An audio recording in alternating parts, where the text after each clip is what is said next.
Hello everyone, welcome to my channel. This is your Hasina ma'am and welcome to my channel Biology with Hasina. So बात करते हैं आज के इस video की. हम लोग क्या करने वाले हैं, हमारा ये पूरा जो चैप्टर है हम वन शॉट में कवर करेंगे. Okay, and it will be only on a single page. Ma'am इसका मतलब क्या है, मैंने क्या किया है, जो आपका पूरा चैप्टर है उसको एक सिंगल पेज पर फिक्स किया है. Okay, on a single page सारे पॉइंट्स को एक फ्लो चार्ट फॉर्म में, डायग्रामेटिक फॉर्म में मैंने रखा है, जिससे आपको रीड करके आप वो पॉइंट्स बहुत अच्छे से कवर अप कर सकते हो. ठीक है, बात करते हैं तो ये मेरे वन शॉट सीरीज का पार्ट है. ऐसे ही सिमिलर मेरे दूसरे भी वीडियोस हैं मेरे चैनल पर, उसके प्लेलिस्ट है, आप प्लीज जाकर उसको भी देखिए, आपको डेफिनेटली बेनिफिट होगा.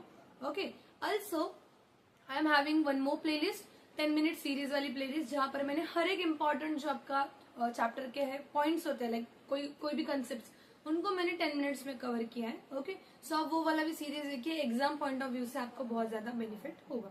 ओके, स्टार्ट करते हैं आज का video. So this is your one shot for reproduction in lower and higher animals. Okay, so ऐसा आपका फ्लो चार्ट 2 ही पेज मैंने यहाँ पर बनाया है, और 2 ही पेज में मैंने क्या किया, आपका पूरा चैप्टर फिक्स किया. ठीक है, so let's start our video. बात करते हैं यहाँ पर आपके रिप्रोडक्शन की. देखिए यहाँ पर देखिए, reproduction, the reproduction is defined as a biological process of formation of a new life from the pre-existing one.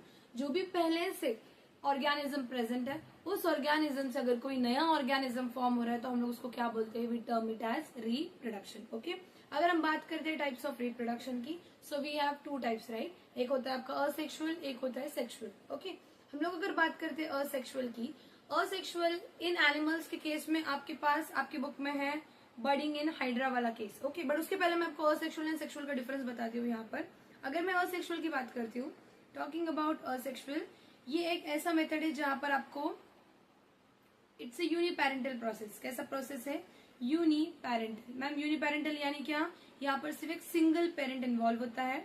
Okay, and यहाँ पर क्लोन फॉर्म होता है. What is meaning of clone, यानी जो भी ऑर्गेनिज्म आपका नया फॉर्म होने वाला है वो सिमिलर होने वाला है to that of the parent. So parent के जैसा सेम टू सेम दिखने वाला है, इसलिए हम लोग बोलेंगे यहाँ पर क्लोन फॉर्मेशन होने वाली है. ठीक है, नेक्स्ट आपको याद क्या रखना है, असेक्सुअल के केस में कोई गैमेट नहीं होगा, no gametes, no fusion. Okay, it's just a uniparental process. आया समझ में. अभी हम लोग टाइप्स की बात करते हैं. सो यहाँ पर हमारे पास असेक्सुअल में सबसे पहला मेथड कौन सा है, बर्डिंग इन हाइड्रा. अगर हम हाइड्रा की बात करते हैं, in hydra there is a small outgrowth, वो एक स्मॉल आउटग्रोथ आएगी, वो स्मॉल आउटग्रोथ को हम लोग क्या बोलते हैं, बर्ड. आप यहाँ पे देख सकते हो इस डायग्राम में, ये पेरेंट हाइड्रा है, राइट. इस पेरेंट हाइड्रा में यहाँ पर एक छोटा सा आउटग्रोथ आया है, दिखाई दे रहा है. इस छोटे से आउटग्रोथ को हम लोग क्या बोलेंगे, बर्ड. ये बर्ड क्या करेगा, ये डेवलप होगा. देखिए डेवलपिंग बर्ड. ओके, बर्ड क्या होगा, डेवलप. इसको डेवलप होने के लिए कौन न्यूट्रिशन प्रोवाइड कर रहा है, ये पेरेंट न्यूट्रिशन प्रोवाइड कर रहा है. ओके, फिर ये डेवलप होगा इन साइज. ओके, उसके बाद फिर एक ऐसा टाइम आएगा जब ये बहुत ज्यादा अच्छे से मैच्योर हो गया, फिर वो पेरेंट बॉडी से अलग हो जाएगा और अपनी लाइफ इंडिपेंडेंटली वो रहेगा. ठीक है, सो यहाँ पर हमने क्या देखा, एक नया ऑर्गेनिज्म फॉर्म हुआ. किससे फॉर्म हुआ, एक सिंगल ऑर्गेनिज्म से, मतलब यूनिपेरेंटल है, राइट. एंड ऑल्सो आपको यहाँ पर क्या दिखाई दे रहा है, ये जो भी ऑर्गेनिज्म है ये सेम टू सेम है आपके पेरेंट का. So it's a kind of a sexual reproduction. यहाँ पे देखिए, the bird develops and the independent individual then वो इंडिपेंडेंट इंडिविजुअल के जैसा अपनी लाइफ रहता है. ठीक है, बात करते हैं इसमें नेक्स्ट प्रोसेस की. सो हमारे पास है गेम्यूल फॉर्मेशन. गेम्यूल फॉर्मेशन में होगा क्या, यहाँ पर एक इंटरनल बर्ड फॉर्मेशन होती है.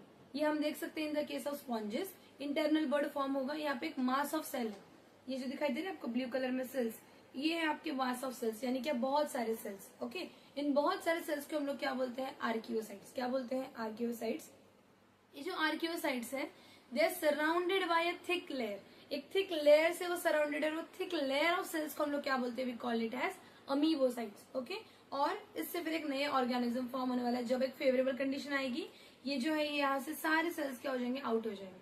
आया समझ में.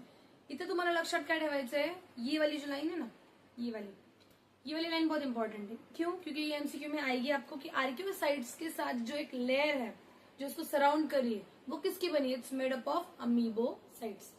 आपको याद रखना है. ठीक है, नेक्स्ट अभी हम लोग बात करते हैं यहाँ पर सेक्सुअल रिप्रोडक्शन की.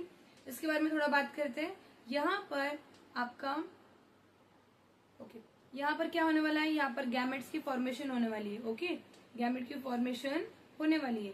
एंड गैमेट्स फॉर्म होने के बाद यहाँ पर उनकी फ्यूजन भी होने वाली है, ठीक है, यहाँ पर फ्यूजन भी होगी। And main thing, it's a biparental process. वहां पर कैसा था, यूनिपेरेंटल, यहाँ पर कैसा है, बाय पेरेंटल, यानी दो पेरेंट्स इन्वॉल्व। ओके, दो पेरेंट्स इन्वॉल्व है तो यहाँ पर क्लोन फॉर्म होगा क्या, नो, यहाँ पर होने वाला है वेरिएशन। यहाँ पर आपको जेनेटिक वेरिएशन देखने को मिलेगी, जेनेटिक वेरिएशन, ठीक है। अभी हम लोग बात करते हैं, यहाँ पर आपके बुक में एक लाइन लिखी हुई है कि सेक्सुअल रिप्रोडक्शन में एम्फीमिक्सिस होता है। What is meaning of amphimixis, amphimixis यानी मिक्सिंग ऑफ गैमेट्स। ओके, यहाँ पर एम्फीमिक्सिस होती है, असेक्सुअल के केस में कोई भी एम्फीमिक्सिस हमको दिखाई नहीं देती है। ओके, अभी हम लोग देखते हैं सेक्सुअली रिप्रोड्यूसिंग जो ऑर्गेनिज्म है आपके, उनके बॉडी में दो फेजेस होते हैं। कितने फेजेस होते हैं, two phases. The first one is your juvenile phase and the other one is the reproductive phase. Juvenile phase एक ऐसा फेज है जहां पर सिर्फ फिजिकल ग्रोथ होगी, बॉडी की डेवलपमेंट होगी। ओके, एंड यहाँ पर ऑर्गेनिज्म कांट रिप्रोड्यूस सेक्सुअली। वो ऑर्गेनिज्म में सिर्फ बॉडी की डेवलपमेंट हुई है, रिप्रोडक्टिव ऑर्गन्स की डेवलपमेंट नहीं हुई है, इसीलिए वो रिप्रोड्यूस नहीं कर सकता। रिप्रोडक्टिव फेज ऐसा फेज है जहां पर the organism attain the reproductive growth, मतलब जो भी रिप्रोडक्टिव ऑर्गन है, टेस्टिस, ओवरी, ओके, ये क्या होंगे, वो डेवलप होंगे। ओके, और डेवलप होने के बाद फिर वो ऑर्गेनिज्म क्या कर सकता है, रिप्रोड्यूस कर सकता है। ओके, नाउ इवेंट्स की बात करते हैं। कितने इवेंट्स होते हैं in your reproduction, so we basically have 3 events. First one is the pre fertilization, यानी क्या, फर्टिलाइजेशन से पहले। Then we have fertilization and the last one is your post fertilization, यानी फर्टिलाइजेशन के बाद में। ओके, सो यहाँ पर देखिए, यहाँ पर प्री फर्टिलाइजेशन में होने वाली है गैमेटोजेनेसिस। जेनेसिस वर्ड जहां पर भी आता है आपको याद रखना है, यहाँ पर हो रही है फॉर्मेशन। क्या हो रही है, फॉर्मेशन। सो यहाँ पर गैमेटो लिखा है, यानी किस चीज की फॉर्मेशन हो रही है, यहाँ पर हो रही है गैमेट्स की फॉर्मेशन, ठीक है। एंड गैमेट ट्रांसफर, यानी क्या, प्री फर्टिलाइजेशन के केस में हमारे पास दो प्रोसेस या फिर दो चीजें होने वाली है। पहला है gametogenesis, second one is your gamete का ट्रांसफर, यानी गैमेट बनने के बाद उसका ट्रांसफर भी आपका प्री फर्टिलाइजेशन के इवेंट में होने वाला है। ओके, गैमेट फॉर्मेशन के इवेंट को हमने क्या नाम दिया, gametogenesis. Okay, now will talk about fertilization, that is fusion of male and female gamete. जो भी गैमेट्स अभी बने इन योर प्री फर्टिलाइजेशन, वो गैमेट्स का फ्यूजन होगा इन द फर्टिलाइजेशन का इवेंट, और उसको हम लोग बोलेंगे फर्टिलाइजेशन। ओके, पोस्ट फर्टिलाइजेशन में होगा क्या, there is a formation of zygote.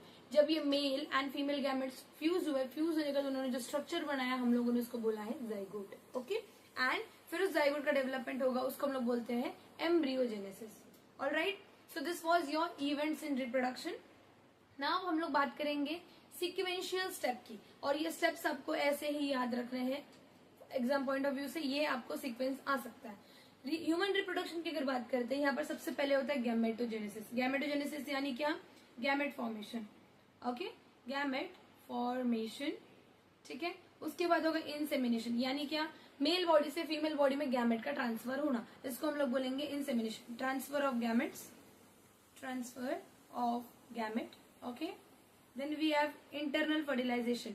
जब हम लोग बात करते हैं ह्यूमंस की, ह्यूमंस के केस में जो फर्टिलाइजेशन है वो फीमेल के बॉडी के अंदर होता है, इसलिए हम लोग इसको बोलते हैं इंटरनल फर्टिलाइजेशन। ओके, अगर हम कोई एनिमल ले लेते हैं, जैसे हमारे पास है हमारा फ्रॉग, ये एक एम्फीबियन है, राइट। सो फ्रॉग के केस में क्या होता है, जो मेल फ्रॉग है वो अपने स्पर्म्स को वाटर में रिलीज कर देता है, और जो फीमेल है वो अपने एग्स को भी वाटर में रिलीज कर देती है। वाटर में, that is outside their body, वहां पर वाटर में क्या हो रही है, वो स्पर्म एंड एग की फ्यूजन हो रही है, फर्टिलाइजेशन हो रही है। ओके, सो उनके केस में हम फर्टिलाइजेशन को क्या बोलते हैं, एक्सटर्नल। क्यों, क्योंकि उनकी बॉडी के बाहर हो रही है, और ह्यूमंस के केस में बॉडी के अंदर, इसी वजह से हम लोग बोलते हैं इंटरनल फर्टिलाइजेशन। आया समझ में।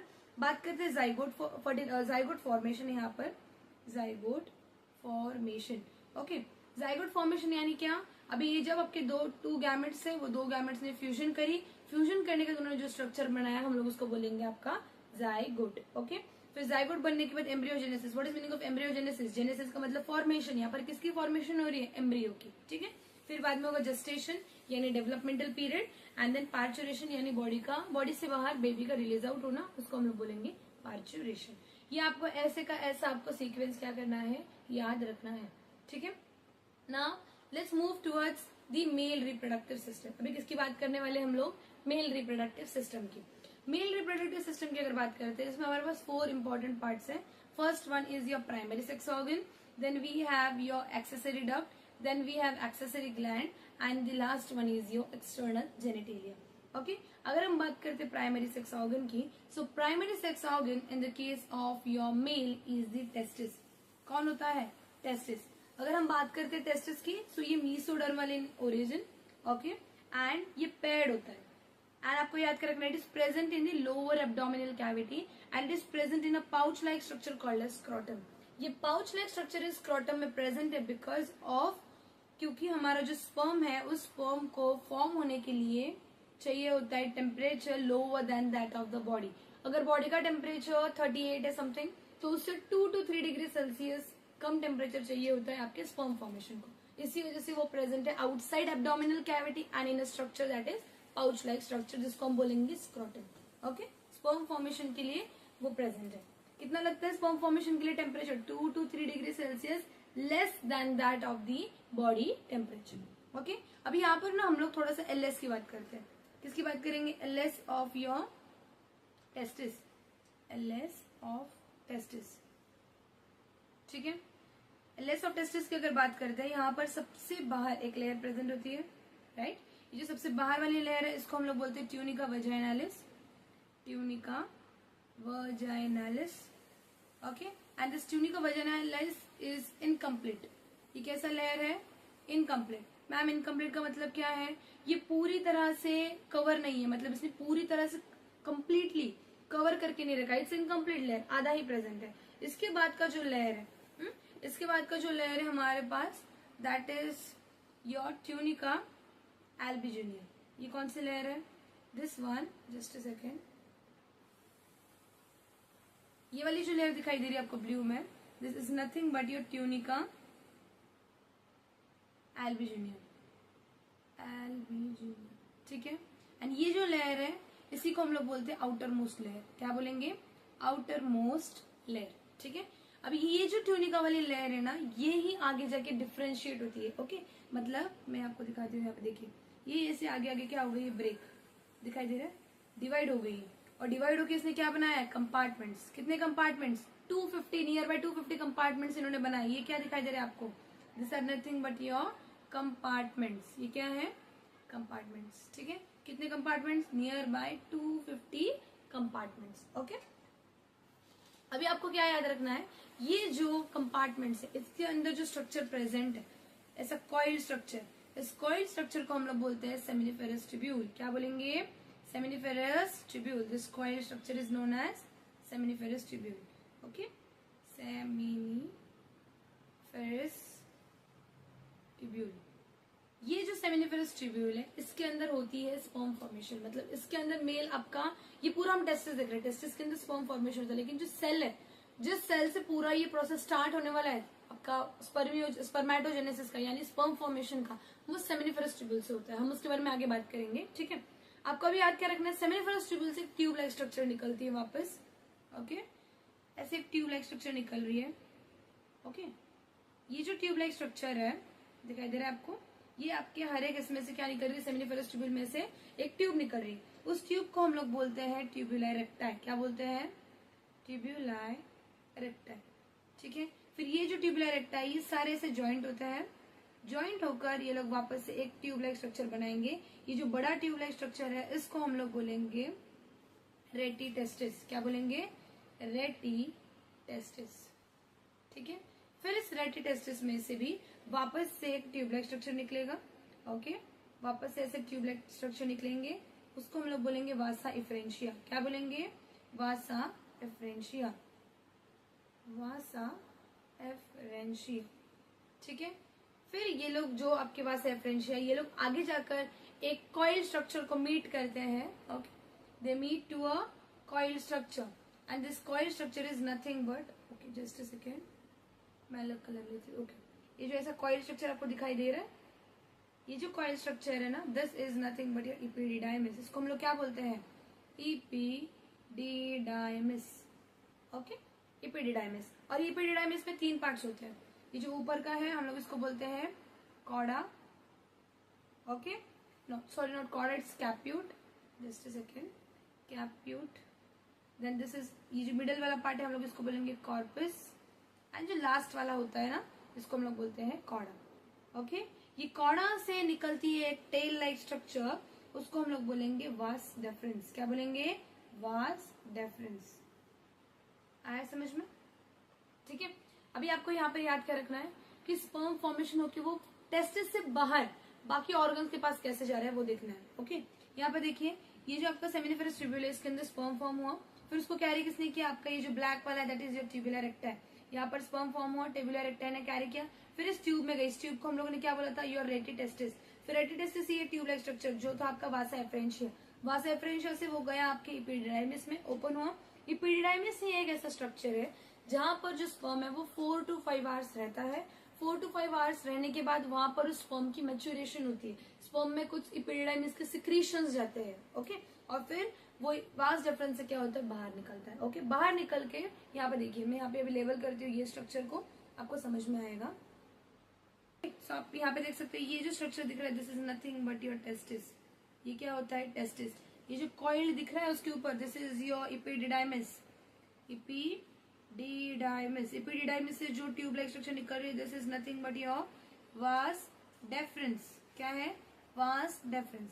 ये वास डेफरेंस आप देख सकते हो, ये वास डेफरेंस आगे जा रहा है, जाकर वो कनेक्ट हो रहा है यहाँ पर, राइट? यहाँ पर वो कनेक्ट होने के बाद ये आगे जाकर यहाँ पर अपना जो सिक्रेशन है वो इसको दे रहा है। This is nothing but your seminal vesicle. ये क्या है? ये क्या है आपका? Seminal vesicle. ठीक है, सेमिनल वेसिकल। अभी याद क्या रखना है? ये वास डिफरेंस आया, राइट? वास डिफरेंस गया किसमें? सेमिनल वेसिकल में, स्पर्म्स को लेकर। स्पर्म्स में उसने क्या किया? सेमिनल वेसिकल ने अपने सिक्रेशंस डाले। डालने के बाद वहां से एक नई ट्यूब बनेगी, और ये जो नया ट्यूब बनेगा इसको हम लोग बोलते हैं इजैकुलेटरी डक्ट। क्या बोलते हैं? Ejaculatory duct. आया समझ में? फिर ये जो दिख रहा है आपको, ये है आपका प्रोस्टेट ग्लैंड। ये क्या है आपका? Prostate gland. ठीक है, फिर ये जो दिख रहा है आपको छोटा सा पेयर शेप का this is your bulbo urethral gland. Bulbo urethral gland, या फिर हम इसी को बोलते हैं कॉपर्स ग्लैंड। ओके, फिर ये जो बीच का दिखाई दे रहा है आपको, ये जो बीच में से रन आउट हो रहा है this is nothing but your urinogenital duct. क्या है ये? Urinogenital duct. ओके, और ये जो है ये पूरा this is nothing but your penis that is the male copulatory organ. ये क्या है? Male copulatory organ. आया समझ में? और उसके बाद आपको याद रखना ये जो है this is nothing but tip of penis. Tip of penis which is covered by thick skin की लेयर से कवर है, और उस कवर को हम लोग बोलते हैं ग्लांस पेनिस। क्या बोलते हैं? ग्लांस। ठीक है, हमने मेल रिप्रोडक्टिव सिस्टम को पूरा लेबल कर दिया। अब आपको थोड़ा सा पाथवे याद रखना है। क्या याद रखना है? पाथवे। देखिए, सबसे पहले टेस्टिस में स्पर्म बना, फिर वो गया किसके पास? इपिडिडाइमिस के पास। मैच्योर हुआ, मैच्योर होने के बाद वो गया किसके पास? आपके वास डेफरेंस के पास। वास डेफरेंस के बाद वो गया आपके सेमिनल वेसिकल के पास। सेमिनल वेसिकल ने अपने सिक्रेशंस डाले। उन्होंने सिक्रेशन डालने के बाद वहां पर जो डक्ट बनी उसको हम लोगों ने बोला आपका इजैकुलेटरी डक्ट। क्या बोला? Ejaculatory duct, right? फिर उसमें से प्रोस्टेट ने भी अपने सिक्रेशन डाले, फिर आपके बल्बो यूरेथ्रल ने भी सिक्रेशन डाले, और फिर वो पूरा जो है वो आपका कहाँ पर आया? यूरिनोजेनाइटल डक्ट में। याद क्या रखना है? ये जो यूरिनोजेनाइटल डक्ट है ये एक ऐसा है ऑर्गन जो दोनों चीजें पास करेगा, यूरिन भी पास करेगा एंड सीमेन भी पास करेगा। ठीक है, यूरिन भी पास करेगा एंड सीमेन भी पास करेगा। और ये जो है ये आपके यूरेटर्स थे। ठीक है, यूरेटर्स, एंड ये जो है आपका ये ब्लैडर है। ओके, याद क्या रखना है? यहाँ पर जो आपका सारे ऑर्गन है, सारे के सारे ऑर्गन्स कैसे होते हैं? यहाँ पर पेड होते हैं। सिर्फ आपका जो यूरेथ्रा है वो कैसा होता है? सिर्फ सिंगल होता है। ठीक है, आया समझ में? सारी चीजें पेड है सिर्फ एक्सेप्ट योर यूरेथ्रा। ओके, अभी हम लोग बात करेंगे एक्सेसरी ग्लैंड्स की। किसकी बात करेंगे? एक्सेसरी ग्लैंड्स की। अगर हम बात करते हैं एक्सेसरी ग्लैंड्स की, मैंने 3 ग्लैंड्स की नाम लिया था अभी, राइट ना? एक था सेमिनल वेसिकल, बल्बो यूरेथ्रल, और आपका था प्रोस्टेट। उनकी बात करते हैं। देखिए, यहाँ पर बात करते हैं सेमिनल वेसिकल की। सेमिनल वेसिकल जो है ये बेसिकली कैसा होगा? It's paid. कैसा है? ये पेड है। Seminal vesicle is paid. It is present on the posterior side of the urinary bladder. Urinary bladder के पोस्टीरियर साइड पर प्रेजेंट होता है, और आपका सेमिनल वेसिकल एक एल्कलाइन फ्लूइड सिक्रेट करेगा। उस एल्कलाइन फ्लूइड को हम लोग क्या बोलते हैं? Seminal fluid. क्या बोलते हैं? Seminal fluid. इस सेमिनल फ्लूइड में प्रेजेंट होता है आपका फ्रक्टोज, प्रोस्टाग्लैंडिन्स, फिब्रिनोजन। बात करते हैं अगर फ्रक्टोज की, ये एनर्जी प्रोवाइड करेगा। ये क्या करेगा, स्पर्म्स को एनर्जी प्रोवाइड करेगा। ठीक है।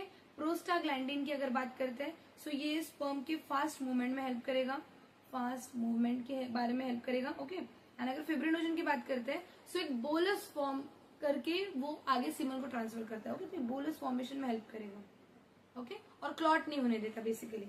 अगर मैं आपके सेमिनल फ्लूइड की बात करती हूँ सो आपका जो सेमिनल फ्लूइड है ना ये बेसिकली 60% होता है ऑफ द सीमेन कंट्रीब्यूशन। मतलब पूरे सीमेन में 60% कंट्रीब्यूशन किसका होता है, सेमिनल फ्लूइड का होता है। ओके। कंट्रीब्यूशन याद रखना है। बाद में अगर हम बात करते हैं आपके बल्बो यूरेथ्रल ग्लैंड की, ये जो बल्बो यूरेथ्रल ग्लैंड है ये बेसिकली स्मॉल होता है, पैड है ये भी, एंड ये पीस शेप साइज का होता है। इस बल्बो यूरेथ्रल का दूसरा नाम क्या है आपका, कॉपर्स ग्लैंड। क्या है, कॉपर्स ग्लैंड। ठीक है। And it is present on the either side of the urethra and secretes the alkaline fluid. ये भी एक एल्कलाइन फ्लूइड सिक्रेट करता है। और आपको याद क्या रखना है, ये जो फ्लूइड है ये एक्ट करेगा एज अ लुब्रिकेंट। किसके जैसे एक्ट करता है, it acts as a lubricant. ठीक है। Now will talk about the prostate gland. किसकी बात करेंगे, प्रोस्टेट ग्लैंड की। Prostate gland it is large single gland, 20 to 30 lobes present होते हैं। It is present below the urinary bladder. 30% contribution होता है इसका सीमेन में। ये कॉन्ट्रीब्यूशन आपको याद रखना है, कितना होता है, 30% कॉन्ट्रीब्यूशन। ओके। इसके बाद ये सिक्रेट करता है एक मिल्की व्हाइट एसिडिक फ्लूइड। इस फ्लूइड में प्रेजेंट होता है आपका citric acid, acid phosphatase and enzymes. Okay. ये सारी चीजें आपको याद रखना है। ये आपके जो एक्सेसरी ग्लैंड्स है इनका सिक्रेशन बहुत ज्यादा इंपॉर्टेंट है with respect to the semen. Okay. Now let's talk about semen. Semen की अगर बात करते हैं सो सीमेन आपका कैसा फ्लूइड होता है, it's a viscous alkaline fluid. इसका जो पीएच है वो होता है 7.2 to 7.7, that is alkaline pH, right. It's a alkaline pH. Single ejaculation के वक्त 2.5 ml से 4 ml तक का सिक्रेशन रिलीज आउट होता है जिसमें 400 मिलियन स्पर्म्स प्रेजेंट होते हैं। Okay. And secretion from epididymis and जो ग्लैंड, अभी हमने बात की थी ग्लैंड की, कौन कौन से ग्लैंड थे, आपका एक्सेस सेमिनल वेसिकल था। सेमिनल वेसिकल से कौन सा फ्लूइड आया, सेमिनल फ्लूइड आया। ओके। यहाँ पर आपका सेमिनल फ्लूइड आएगा, सेमिनल फ्लूइड। ओके। देन आपका यहाँ पर इससे आपका बल्बो यूरेथ्रल ग्लैंड से अल्कलाइन फ्लूइड आएगा, अल्कलाइन फ्लूइड। ओके। एंड यहाँ पर इसमें से भी आपको एक एसिडिक फ्लूइड आने वाला है। ओके। ये तीनों का सिक्रेशन प्लस आपका एपिडिडाइमिस ये सब मिलाकर क्या बनाने वाले, आपका सीमेन बनाएगा। सीमेन में मतलब सिर्फ स्पर्म होता है क्या, नहीं, ये सारे ग्लैंड्स की सिक्रेशन भी होती है। ठीक है। होप सो यहाँ तक आपको समझ में आ गया होगा। Okay. Now talking about the external genitalia, it includes 2 main parts. एक होता है आपका पेनिस एंड एक होता है आपका, जस्ट अ सेकेंड। ओके। अगर हम बात करते हैं यहाँ पर एक्सटर्नल जेनिटेलिया की, इसमें 2 चीजें प्रेजेंट है, एक होता है penis and the other one is your scrotum. Now talking about penis, your penis is the male copulatory organ. Okay. Structure की अगर बात करते हैं, it is cylindrical muscular, it is having 3 bundles of erectile tissue. Let me draw it. देखिए आपके पास यहाँ पर ऐसा ये सर्कल में होगा। ओके। समझो ऐसा कट किया हुआ है। ओके। इसके अंदर ऐसे यहाँ पर 2 होंगे और यहाँ पर 1 होगा। ओके। ये जो 2 है इसको हम लोग बोलेंगे कॉर्पोरा कैवर्नोसा। क्या बोलेंगे, कॉर्पोरा कैवर्नोसा। ठीक है। और ये जो है this is nothing but corpus spongiosum, corpus spongiosum. Okay. ये हो गया। देखो आपको दिखाई दे रहा है यहाँ पे 2 corpora cavernosa posterior lateral position में प्रेजेंट है and 1 corpus spongiosum which is present in the middle. Okay. Next हम लोग बात करते हैं टिप की, तो टिप को हम बोलेंगे ग्लैंस पेनिस, जो सॉफ्ट होता है, स्वोलन एंड होता है। फोरस्किन या फिर हम उसको बोलते हैं परप्यूस, ये एक loose fold of skin covering होता है to the glans penis. Okay. यहाँ तक आपको पेनिस के बारे में समझ में आ गया होगा। अभी हम लोग बात करते हैं स्क्रोटम की। स्क्रोटम की अगर बात करते हैं तो स्क्रोटम एक लूज पाउच लाइक स्ट्रक्चर होता है। ये डिवाइड होता है into right and left scrotal sac with a septum, यानी क्या, 2 स्क्रोटल सैक में डिवाइडेड है, राइट। उसके बीच में दीवार होती है, वॉल होती है, हम उसको बोलेंगे सेप्टम।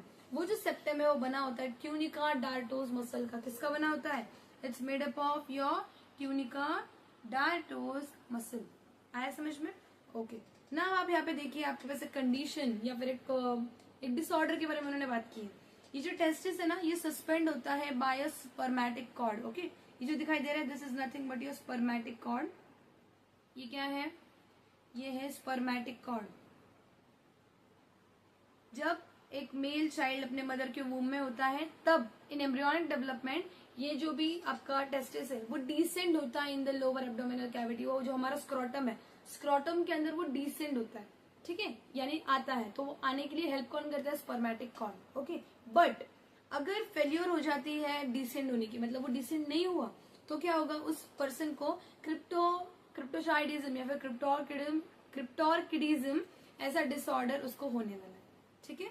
इसकी वजह से क्या होगा? देखो, cremaster muscle help in the drawn of the testis away and closer. Okay, ये हमने डिसऑर्डर की बात कर ली, क्रिप्टोर्किडिज्म या फिर क्रिप्टोचाइडिज्म। यहाँ पर क्या हुआ? बेसिकली फेल्योर हुआ, वहां पर टेस्टिस डिसेंड नहीं हुआ। ओके, नेक्स्ट अगर हम लोग बात करते हैं, यहाँ पर हमारे पास है क्रीमास्टर मसल। ये क्रीमास्टर मसल क्या करेगा? जो हमारा टेस्टिस है उसको बॉडी से अवे या फिर बॉडी के क्लोज लाने का काम करेगा, ठीक है। During cold it will bring towards the body and during summer it will take out, मतलब दूर बॉडी से। ओके, ये क्यों करना जरूरी है? This is required for maintaining the temperature for the sperm formation. इसी वजह से क्रीमास्टर मसल उसको बॉडी से दूर नहीं तो बॉडी के पास लेकर, ठीक है। होप सो यहाँ तक आपको समझ में आ गया होगा। अभी हम लोग बात करते हैं, will talk about the female reproductive system. Okay, hope सो अभी यहाँ तक मेल रिप्रोडक्टिव सिस्टम आपको बहुत अच्छे से समझ में आ गया होगा। अब हम लोग बात करेंगे फीमेल रिप्रोडक्टिव सिस्टम की, ठीक है। बात करते हैं अगर फीमेल रिप्रोडक्टिव सिस्टम की, जैसे हमने मेल के केस में देखा प्राइमरी ऑर्गन है, सेकेंडरी ऑर्गन या फिर हमारा एक्सेसरी ऑर्गन्स है, एक्सेसरी ग्लैंड होता है एंड हमारे पास एक्सटर्नल जेनिटेलिया होता है, right. In the case of male same चीजें हमारे फीमेल के पास भी है, फीमेल के पास भी वैसा ही डिविजन है। बात करते हैं अगर फीमेल रिप्रोडक्टिव सिस्टम की, यहाँ पर आपके पास प्राइमरी ऑर्गन है, okay, then we have your accessory organs या फिर हम उसी को क्या बोलेंगे? सेकेंडरी ऑर्गन, सेकेंडरी ऑर्गन्स, ठीक है। Then we have our accessory duct, okay, and we have external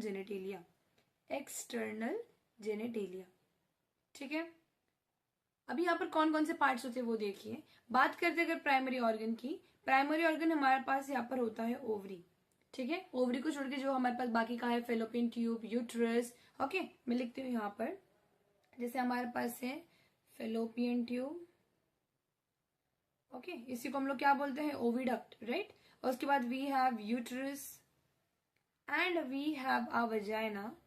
ये सब क्या है? आपका एक्सेसरी ऑर्गन्स या फिर हम इसी को क्या बोलेंगे? सेकेंडरी ऑर्गन, ठीक है। बात करते हैं एक्सेसरी डक्ट की, फीमेल के पास 2 ही डक्ट है। यहाँ पर एक बोल सकते हो Bartholin's gland, sorry not duct over here, it should be gland, just a second, gland लिखना है मुझे यहाँ पे। एक्सेसरी ग्लैंड, कौन सा एक्सेसरी ग्लैंड है? Bartholin's gland, okay. और सेकंड वाला कौन है? मैमरी ग्लैंड, ठीक है, मैमरी ग्लैंड। बात करते हैं अगर एक्सटर्नल जेनिटेलिया की, फीमेल के केस में जो एक्सटर्नल जेनिटेलिया होता है हम लोग उसको वल्वा बोलते हैं। क्या बोलते हैं? वल्वा, ठीक है। अभी हम लोग एंटायर जो आपका फीमेल रिप्रोडक्टिव सिस्टम है उसको अंडरस्टैंड करते हैं, ओके। सबसे पहले आपको याद क्या करना है? यहाँ पर होता है पेयर ऑफ ओवरीज। क्या है? पेयर ऑफ ओवरीज, जो कि आपका प्राइमरी ऑर्गन है, ओके।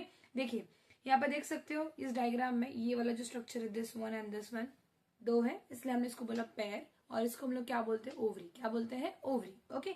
ये जो ओवरी है इसका काम क्या है? oogenesis। oogenesis का मतलब है एग प्रोड्यूस करना, फॉर्मेशन ऑफ एग करना। oogenesis का मतलब क्या है? Formation of egg. तो वो किसका काम है? आपके ओवरी का काम है, फॉर्मेशन ऑफ एग, ठीक है। बात करते हैं हार्मोन प्रोडक्शन की। जो फीमेल हार्मोन्स है हमारे पास होता है estrogen, then we have progesterone. ये सब प्रोड्यूस करने का काम किसका है? आपके ओवरी का होता है। आया समझ में?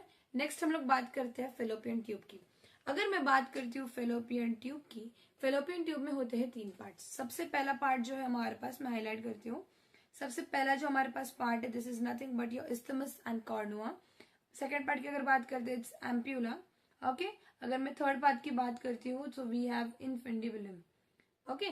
और एक छोटा सा एक पार्ट है और एक, वो आपको याद रखना है, दैट इज फिम्ब्रे। क्या है? आपका फिम्ब्रे। अब इनके बारे में बात करते हैं। देखिए अगर मैं बात करती हूँ यहाँ पर फिम्ब्रे से स्टार्ट करते हैं हम लोग। ये जो आपको फिंगर लाइक दिखाई दे रहा है, दिस वन फिंगर्स के जैसा है, दिस इज योर फिम्ब्रे। ये फिम्ब्रे क्या करने वाला है, ये help in the movement of ovulated egg, यानी क्या, ये जो ओवरी है इसने जो भी एग को ओव्यूलेट किया है, ओव्यूलेशन होने के बाद एग रिलीज होता है, राइट। सो वो एग जो भी ओवरी ने रिलीज किया है वो एग को लेकर जाना या फिर उसको मूवमेंट कराने का काम किसका, आपके फिम्ब्रे का, ठीक है। फिम्ब्रे क्या करेगा, मूवमेंट ऑफ द ओव्यूलेटेड एग। बाद में आपको याद क्या रखना है, ये जो पार्ट है ये वाला, उसके बाद वाला, दिस इज द इनफंडिबुलम, ये प्रॉक्सिमल ओपनिंग है जिसको हम लोग वहां पे ऑस्टियम में प्रेजेंट होता है। Ma'am what is proximal opening, आप यहाँ पर अच्छे से देखिए, ये जो पार्ट है, this entire part is your fallopian tube, right. एक यहां से यहाँ पर एक ओपन हो रहा है और एक यहाँ पर ओपन हो रहा है। सो ये वाला जो आपके ओवरी में ओपन हो रहा है हम उसको बोलते हैं प्रॉक्सिमल ओपनिंग। याद रखना थोड़ा पास में है फेलोपियन ट्यूब के। एंड ये डिस्टल ओपनिंग है, ये क्या करने वाला है, डिस्टल ओपनिंग आगे जाके जो एग है उसको यूट्रस के पास लेके जाने वाला है, इसलिए हम इसको बोलते हैं डिस्टल ओपनिंग, ठीक है। नेक्स्ट बात करते हैं एम्प्यूला की। ये वाला जो रीजन है, this is nothing but your ampulla, middle part होता है। एंड यहाँ पर ये वो प्लेस है जहां पर क्या होने वाला है, फर्टिलाइजेशन होने वाली, यानी क्या, ये वो प्लेस है जहां पर पहले से एग आपका बैठा हुआ रहने वाला है और नीचे से आपका कौन आने वाला है, वजाइना के हेल्प से स्पर्म आने वाला है, ओके। सो ये वो रीजन है जहां पर क्या होने वाला है, फर्टिलाइजेशन होने वाला है, ठीक है। सो और यहाँ पर है इस्थमस, ये वाला जो पार्ट है जो आगे आपके यूट्रस के साथ कनेक्टेड है या फिर यूट्रस के पास है, हम उसको बोलते हैं डिस्टल पार्ट, जो ओपन होता है आपके यूट्रस में। आया समझ में क्या क्या देखा। इन the case of your fallopian tube 3 part होते हैं, isthmus, ampulla, infundibulum and fimbriae, जो कि फिंगर लाइक प्रोजेक्शंस है। आया समझ में। इसके अंदर से सीलिया भी होता है जिसके हेल्प से आगे क्या होता है, एग जो है वो अच्छे से पास होता है, ठीक है। बात करते हैं अभी यहाँ पर वजाइना की। ये जो है दिस इज द वजाइना, ये वजाइना जो है this is the copulatory organ, female copulation करने के लिए वजाइना इज द पार्ट। यहाँ पर कोई ग्लैंड नहीं है, लेकिन जो भी हमारा सर्विक्स रीजन है, सर्विक्स रीजन के जो भी सिक्रेशन यानी कि जो भी सर्वाइकल सिक्रेशंस है वो आपको यहाँ पर मिलेंगे। बात करते हैं अगर ओपनिंग की, वजाइना आगे जाके वेस्टिब्यूल में ओपन होता है, उसको हम बोलेंगे vaginal orifice. And it is covered with, ये जो है ये मसल होना चाहिए, okay, this should be muscle, muscular fold है यहाँ पर, मतलब वजाइनल आपका जो ऑरिफाइस है ना वहां पर मस्कुलर फोल्ड होता है और उस मस्कुलर फोल्ड को हम लोग क्या बोलते हैं, हाइमेन, ओके। और एक चीज क्या याद रखना है ना, पुराने लोग क्या सोचते थे कि ये जो हाइमेन है इट्स एन इंडिकेटर कि फीमेल वर्जिन है या नहीं, यानी क्या कि फीमेल ने पहले कभी कॉपरेशन करी हुई है या नहीं। बट आपको एक चीज याद रखना है कि हाइमेन इज नॉट दी, मतलब प्रेजेंस और एब्सेंस, ओके। ये पर लिखती हूं मैं, प्रेजेंस और absence of hymen, presence or absence of hymen is not the indicator, is not the indicator of virginity, okay. याद रखना है ये कि फीमेल वर्जिन है या नहीं है उसका ये मतलब नहीं है कि उसमें हाइमेन प्रेजेंट होना ही चाहिए, ठीक है। कभी कभी हॉर्स राइडिंग करते वक्त या फिर एक्सरसाइज करते वक्त या फिर हेवी ब्लीडिंग के वक्त वो टीयर अप हो सकता है। Is just a layer, thin layer जो बनी है वो है, ठीक है। नेक्स्ट हम लोग अभी बात करते हैं यूट्रस की। किसकी बात करेंगे, यूट्रस की। इसमें भी हमारे पास 3 पार्ट होते हैं। ये जो आपको रीजन दिख रहा है दिस वन, इसको हम लोग बोलते हैं fundus, this region is known as fundus, ठीक है। ये जो बीच का है this is the body, okay. And ये जो आगे यूट्रस आपका जाके कनेक्ट हो रहा है ना, इस वाले रीजन को हम लोग बोलेंगे सर्विक्स। क्या बोलेंगे, सर्विक्स। क्या बोलेंगे, सर्विक्स, ठीक है। याद क्या रखना है, अभी हमारे यूट्रस में भी कुछ वॉल के लेयर्स होते हैं, हम लोग वो वॉल के लेयर्स को स्टडी करते हैं, ठीक है। मैं भी यहाँ पर नीचे ना आपको स्टडी करवाती हूँ, ओके ओके। सो अभी हम लोग बात करते हैं यूट्रस के वॉल लेयर्स की। किसकी बात करेंगे, wall layers of uterus, wall layers of uterus, okay। See, talking about the wall layers of uterus, आपको याद क्या रखना है, फीमेल में बेसिकली अगर वॉल की बात करते हैं यूट्रस की तो हमारे पास 3 वॉल लेयर्स होते हैं। कितने होते हैं, 3, ओके। कौन कौन से होते हैं, पेरीमेट्रियम, एंडोमेट्रियम, मायोमेट्रियम, ऐसे 3 लेयर्स हमारे पास प्रेजेंट होते हैं, ओके। अगर मैं यहाँ पर आपको ड्रॉ करके बताऊं, देखिए सबसे पहले ऐसा समझिए, ये एक लेयर है, ये वाली एक लेयर है, ठीक है। उसके बाद आपको दूसरी एक लेयर मिलेगी, ओके। समझो एक ऐसी लेयर है, ठीक है। उसके बाद आपके पास और एक लेयर होती है यहाँ पे, समझो ऐसी कोई तो एक लेयर आपके पास प्रेजेंट है, ठीक है। मतलब ये तीनों लेयर मिलके क्या बना रही है, यूट्रस की एक वॉल बना रही है, ओके। ये जो मैंने रेड में बनाई है ना, ये आपका है पेरीमेट्रियम, ये क्या होता है, पेरीमेट्रियम। ओके, ये पेरीमेट्रियम बेसिकली कैसा होता है, थिन एंड मेम्ब्रेनस, मतलब मेम्ब्रेन्स होते हैं ये। Okay, membranes. ओके, एंड ये वाला जो लेयर है ग्रीन में मैंने जो बनाया, this is nothing but your myometrium. ये क्या है, मायोमेट्रियम। ये जो मायोमेट्रियम है ये बेसिकली बना होता है स्मूथ मसल्स से। किससे बना होता है, स्मूथ मसल्स से। ठीक है, और उसके बाद आपको याद क्या रखना है, ये वाला जो है दिस वन, ये वाले होते हैं आपके एंडोमेट्रियम, एंडोमेट्रियम। और ये जो एंडोमेट्रियम है ये बेसिकली इनर मोस्ट लेयर है, इनर मोस्ट। और आपका जो पेरीमेट्रियम है ये आउटर मोस्ट होगा। और एक चीज क्या याद रखनी है, जो आपका एंडोमेट्रियम है ये बेसिकली हाईली वेस्क्यूलर होता है, हाईली वेस्क्यूलर।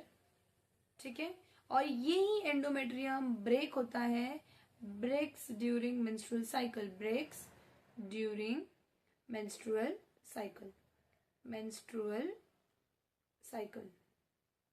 ओके, एंड यही आपका जो एंडोमेट्रियम है it is the site for implantation. ये आपका फर्स्ट पॉइंट, ये आपका सेकेंड पॉइंट, और मैं थर्ड यहाँ पर लिख रही हूँ, it's this site of implantation. Implantation भी कहाँ पर होगी आपकी, ये एंडोमेट्रियम में ही होने वाली है। मैम इम्प्लांटेशन क्या है, हम लोग आगे सीखेंगे। बहुत अच्छे डायग्राम्स है, पूरे डायग्राम से आपको अच्छे से पूरा प्रोसेस समझ में आएगा। ओके, याद क्या रखना है, फीमेल के यूट्रस में 3 वॉल लेयर्स होते हैं। एक होता है आपका पेरीमेट्रियम, एक होता है आपका मायोमेट्रियम, और तीसरा होता है आपका एंडोमेट्रियम। पेरीमेट्रियम जो है वो आउटर मोस्ट है और थिन, मतलब थिन मेम्ब्रेनस लेयर है। मायोमेट्रियम स्मूथ मसल से बना है। एंडोमेट्रियम की अगर बात करते हैं इनर मोस्ट है, हाईली वैस्कुलर है, यानी यहाँ पे ब्लड फ्लो मतलब या फिर ब्लड वेसल्स बहुत ज्यादा है। यहाँ पर ये ब्रेक होगा during the menstrual cycle. Menstrual cycle के वक्त सिर्फ एग नहीं तो ये लेयर भी ब्रेक होने वाली है, और यही है साइट ऑफ इम्प्लांटेशन। ठीक है, बात कर ली हम लोगों ने यहाँ पर यूट्रस के वॉल की। थोड़ा सा यूट्रस के बारे में भी बात करते हैं। If I talk about uterus, मैं यहाँ पर एक लाइन बना लेती हूँ। अगर मैं बात करती हूँ यूट्रस की, जैसे कि मैंने अभी आपको यहाँ पर बताया कि आपका जो यूट्रस है उसमें 3 पार्ट है, राइट। मैं यहाँ पर एक ड्रॉ करके दिखाती हूँ। समझो ऐसा कुछ आपका यूट्रस है। ओके, ये वाला जो है ये आपका फंडस रीजन है। ये कौन सा रीजन है, फंडस। ओके, ये फंडस रीजन है जहां पर क्या होने वाली है, इम्प्लांटेशन होने वाली है, इम्प्लांटेशन होने वाली है। ओके, उसके बाद ये जो बीच का है this is nothing but your body, and ये आगे जाके कनेक्टेड है आपका सर्विक्स के साथ। याद क्या रखना है, ये जो सर्विक्स है ना इसमें 2 ओपनिंग है, एक जो यूट्रस की तरफ ओपनिंग है और एक ओपनिंग है वजाइना की तरफ। ओके, सो इंटरनल ओपनिंग यानी कि यूट्रस की तरफ एक होती है इंटरनल ओपनिंग, ओके, एंड एक होती है external opening, external opening. Internal वाली कहां पर होगी, it will be towards the your uterus के बॉडी वाला जो पार्ट है हमारा उसकी तरफ होगा, एंड एक्सटर्नल वाली ओपनिंग कहां पे होगी, टूवर्ड्स वजाइना। आया समझ में। और एक चीज क्या याद रखनी है, कभी कभी या फिर जो हमारा सर्जरी होता है यूट्रस रिमूव करने का, रिमूवल ऑफ जो हमारा यूट्रस है, रिमूवल ऑफ यूट्रस, इसको हम लोग बोलते हैं हिस्टेरेक्टोमी। क्या बोलते हैं, इसी को हम लोग क्या बोलते हैं, हिस्टेरेक्टोमी। ओके, ये आपको एक चीज याद रखनी है। ओके, सो इस वाले पेज पर हम लोगों ने क्या क्या स्टडी कर लिया, we talked about the wall layers of the uterus. हमने यूट्रस के बारे में और थोड़ा सा अच्छे से देख लिया है। और आपको अगर मैं थोड़ा सा और बताऊं, सो यहाँ पर ब्लड वेसल्स वगैरह बहुत होते हैं, किसमें, एंडोमेट्रियम में, जैसे मैंने आपको बताया था हाईली वेस्कुलर यानी ब्लड वेसल्स होंगे।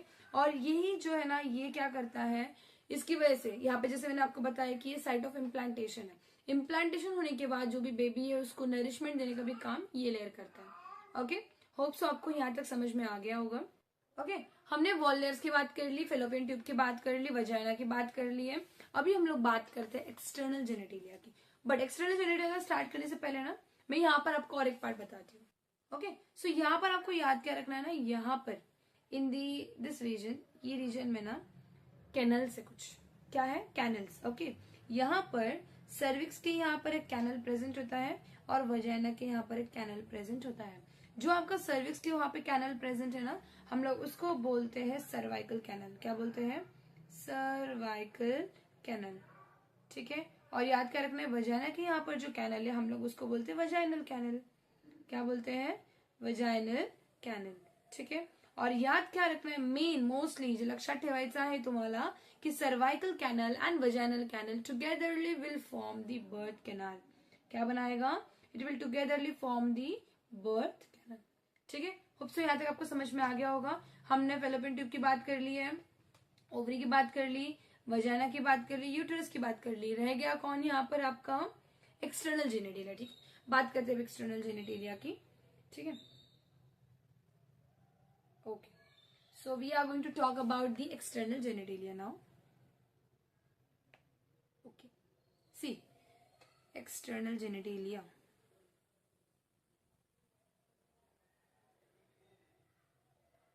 Okay, external genitalia की अगर बात करते हैं ना हम लोग यहाँ पर, मैं थोड़ा डायग्राम ड्रॉ करती हूँ, फिर हम लोग बात करेंगे इसके बारे में. ठीक है. यहाँ पर कुछ ऐसा फोल्ड वगैरह आपको दिखेगा. ओके, मैं कलर चेंज करती हूँ, जस्ट अ सेकेंड. यहाँ पर सबसे पहले हमको ये 2 ओपनिंग्स है.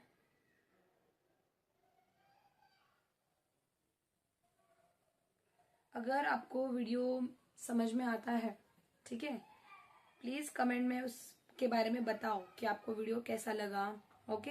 एंड अगर आपको किसी और भी कंसेप्ट के ऊपर की, जैसे कि मैम इसके ऊपर आप कोई शॉर्ट वीडियो बनाओ, हमको ये चीज समझ में नहीं आ रही है, पेपर कसा लिहायचा आहे, बोर्ड्सचे students, when I was in 12th मला बायोलॉजीमध्ये 98 मार्क्स होते.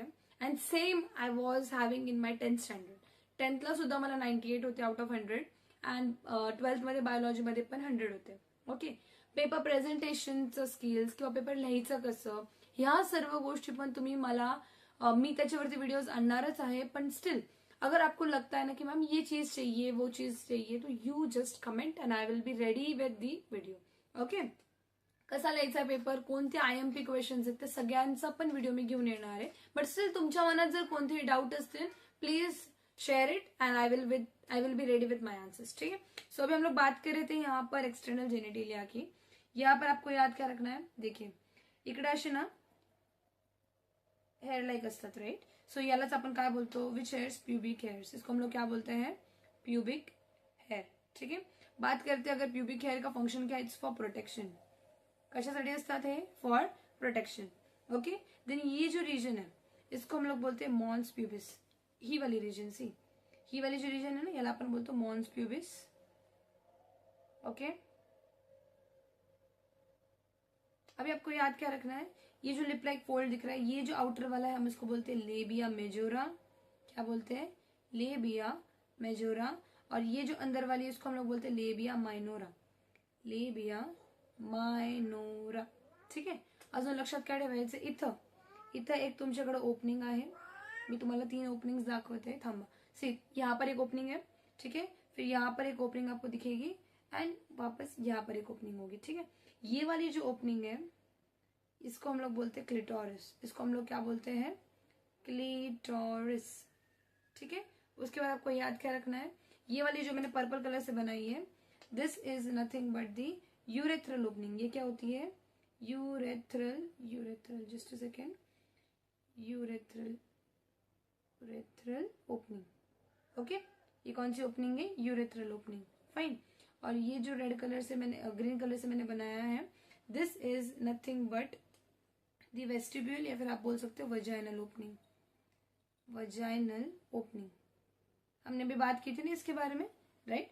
ये आपकी वजाइनल ओपनिंग, उसके ऊपर वाला यूरेथ्रल ओपनिंग और उसके ऊपर वाला क्लिटोरिस. अगर मैं बात करती हूँ इस क्लिटोरिस की, this is present in the junction of labia minora. Junction of labia minora. Okay. इसके बाद आपको याद क्या रखना है, इस क्लिटोरिस के पास ही प्रेजेंट होता है एक इरेक्टाइल टिश्यू. ठीक है. और ये जो क्लिटोरिस है ना, मैं होमोलोगस का एक चार्ट जैसा बाद में बनाती हूँ, बट हम यहाँ पे लिख के रखते हैं. ओके. हम यहाँ पे लिखते हैं आपका क्लिटोरिस. ओके. हम इसके बारे में आएंगे उधर. ओके. बात करते हैं अभी यहाँ पर, यहाँ पर आपका ग्लैंड भी होगा. इसको हम लोग बोलते हैं बार्थोलिन्स ग्लैंड. कौन सा ग्लैंड, बार्थोलिन्स ग्लैंड. बेसिकली वो क्या होगा ना, आपका ये जो है वजाइनल ओपनिंग, वजाइनल ओपनिंग में यहाँ पर just second,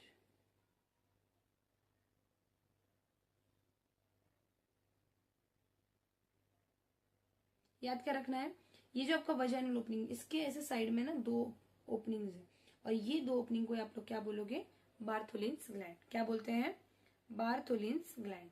okay, Bartholin gland basically lubrication provide करेगा, लुब्रिकेशन। ओके, इधर मैं बार्थोलिन ग्लैंड में लिख के रखती हूँ, बार्थोलिन्स ग्लैंड। ठीक है, ओके। और यहाँ पर बेसिकली लास्ट में क्या प्रेजेंट होगा, this is nothing but the anus.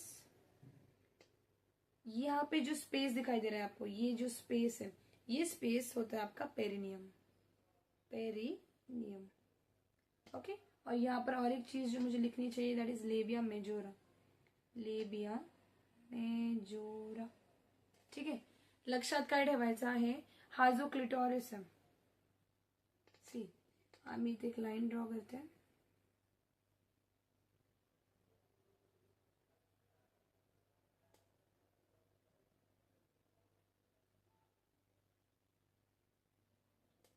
याद क्या रखना है आपको, ये जो आपका क्लिटोरिस है, ये क्लिटोरिस होता है होमोलोगस टू पेनिस। किससे होमोलोगस होता है, पेनिस, पेनिस के जैसा होता है। मतलब जो केस या फिर जो काम आपका पेनिस करेगा इन द केस ऑफ मेल, यहाँ पर क्लिटोरिस करेगा इन द फीमेल। होमोलोगस है, सेम है, सिमिलर है। जो आपका बार्थोलिन ग्लैंड है उसके जैसा सेम होता है आपका कॉपर्स ग्लैंड। कौन होता है, कॉपर्स ग्लैंड। ठीक है, बात करते हैं अगर लेबिया मेजोरा की, ये आपका होता है similar to that of the scrotum.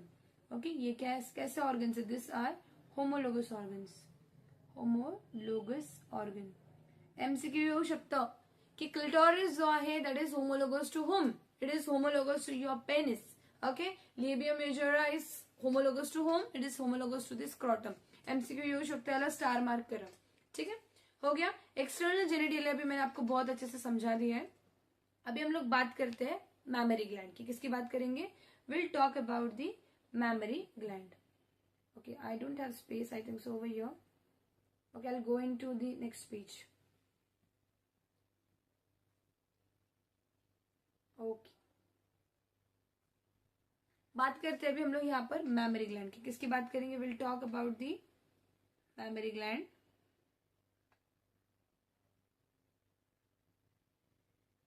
बाकीचं सर्व काही तुमचं चार्टवर आहे.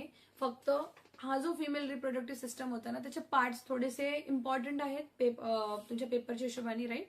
सो त्यामुळे मी काय केलेलं रायटिंगमध्ये घेतले. बाकी सगळं काही तुमच्या त्या नोट्सवरती आहेत. ओके, आणि एक मेन्स्ट्रुअल सायकल तो पण मी हँड रिटन घेणार आहे. ओके, असं समजून घ्या की जो काही इम्पॉर्टंट पॉईंट आहे मॅम ते तुमच्या रिटर्नमध्ये घेतात, हँड रिटन फॉर्ममध्ये, आणि जे काही ओके तुम्हाला बुकमधलं आहे ते सगळं मॅमकडे घेतात, नोट्सवरती लिहिलेलं असतं.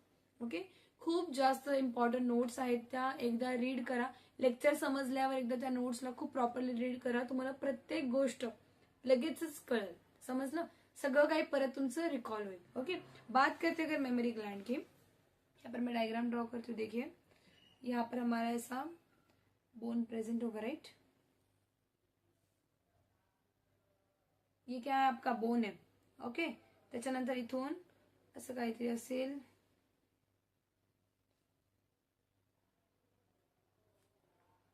ये मैंने मैमरी ग्लैंड ड्रॉ किया, राइट. यहाँ पर आपको याद क्या रखना है, इसके अंदर ना ऐसे बहुत सारे डक्ट्स होते हैं.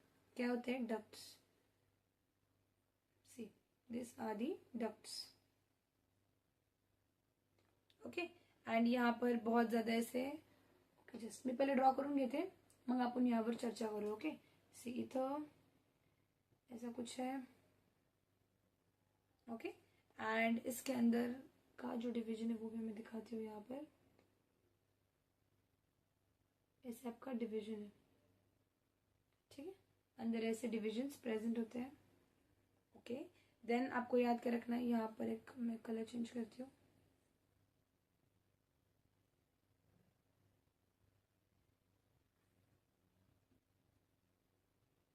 ठीक है, एंड और कोई चीज मुझे ड्रॉ करनी चाहिए. फाइन, लक्षात काय ठेवायचं आहे, हा जो सगळ्यात बाहेरचा आहे तुमचा, हा बेसिकली तुमचा मस्क्युलर आहे. ओके, किंवा मसल्स प्रेझेंट असतात. आणि पुढं हे कशाला जॉईन असतात, पेक्टोरली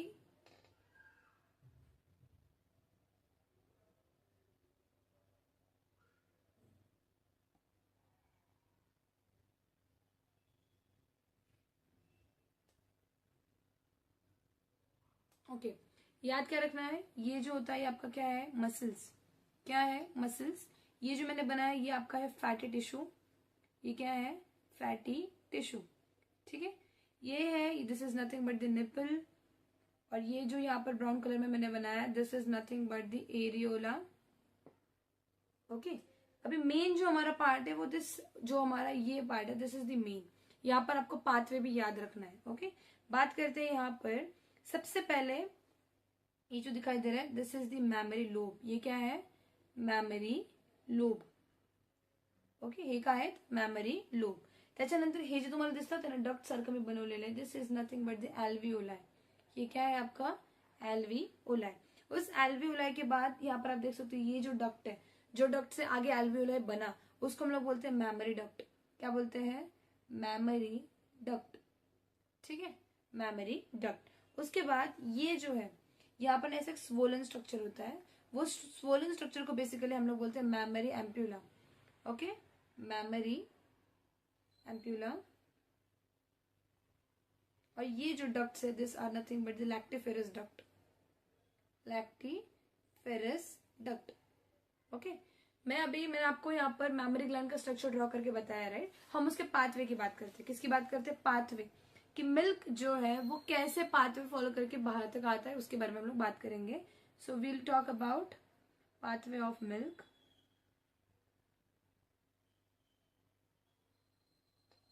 सी, सबसे पहले याद क्या रखना है, यहाँ पर होता है आपका एल्वियोलाई.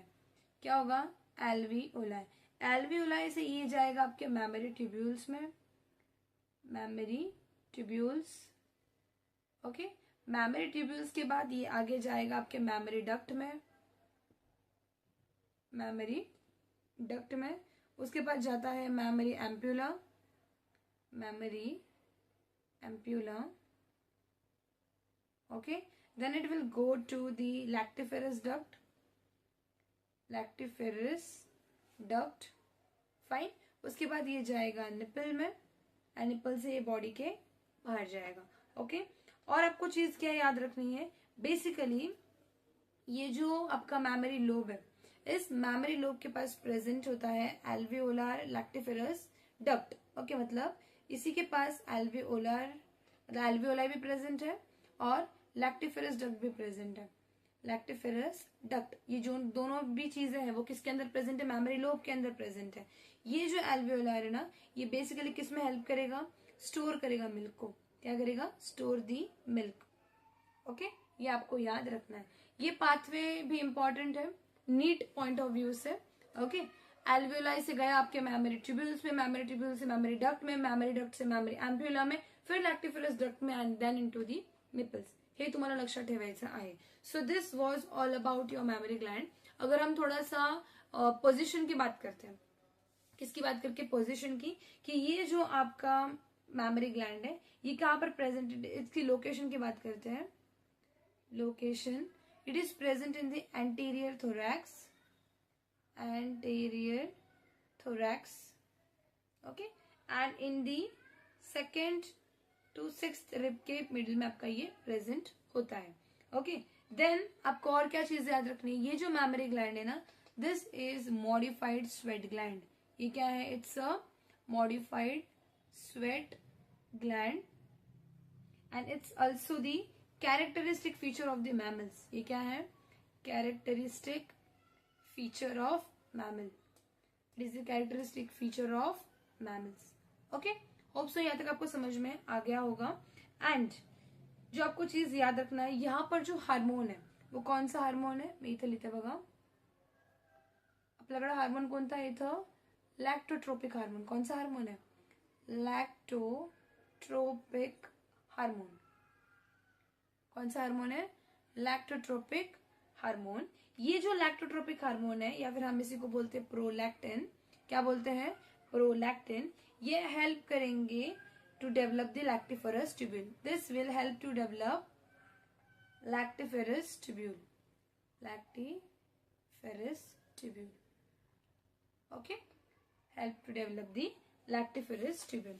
ओके, होप सो इथपर्यंत तुम्हाला सगळं काही खूप नीट समजलं असेल.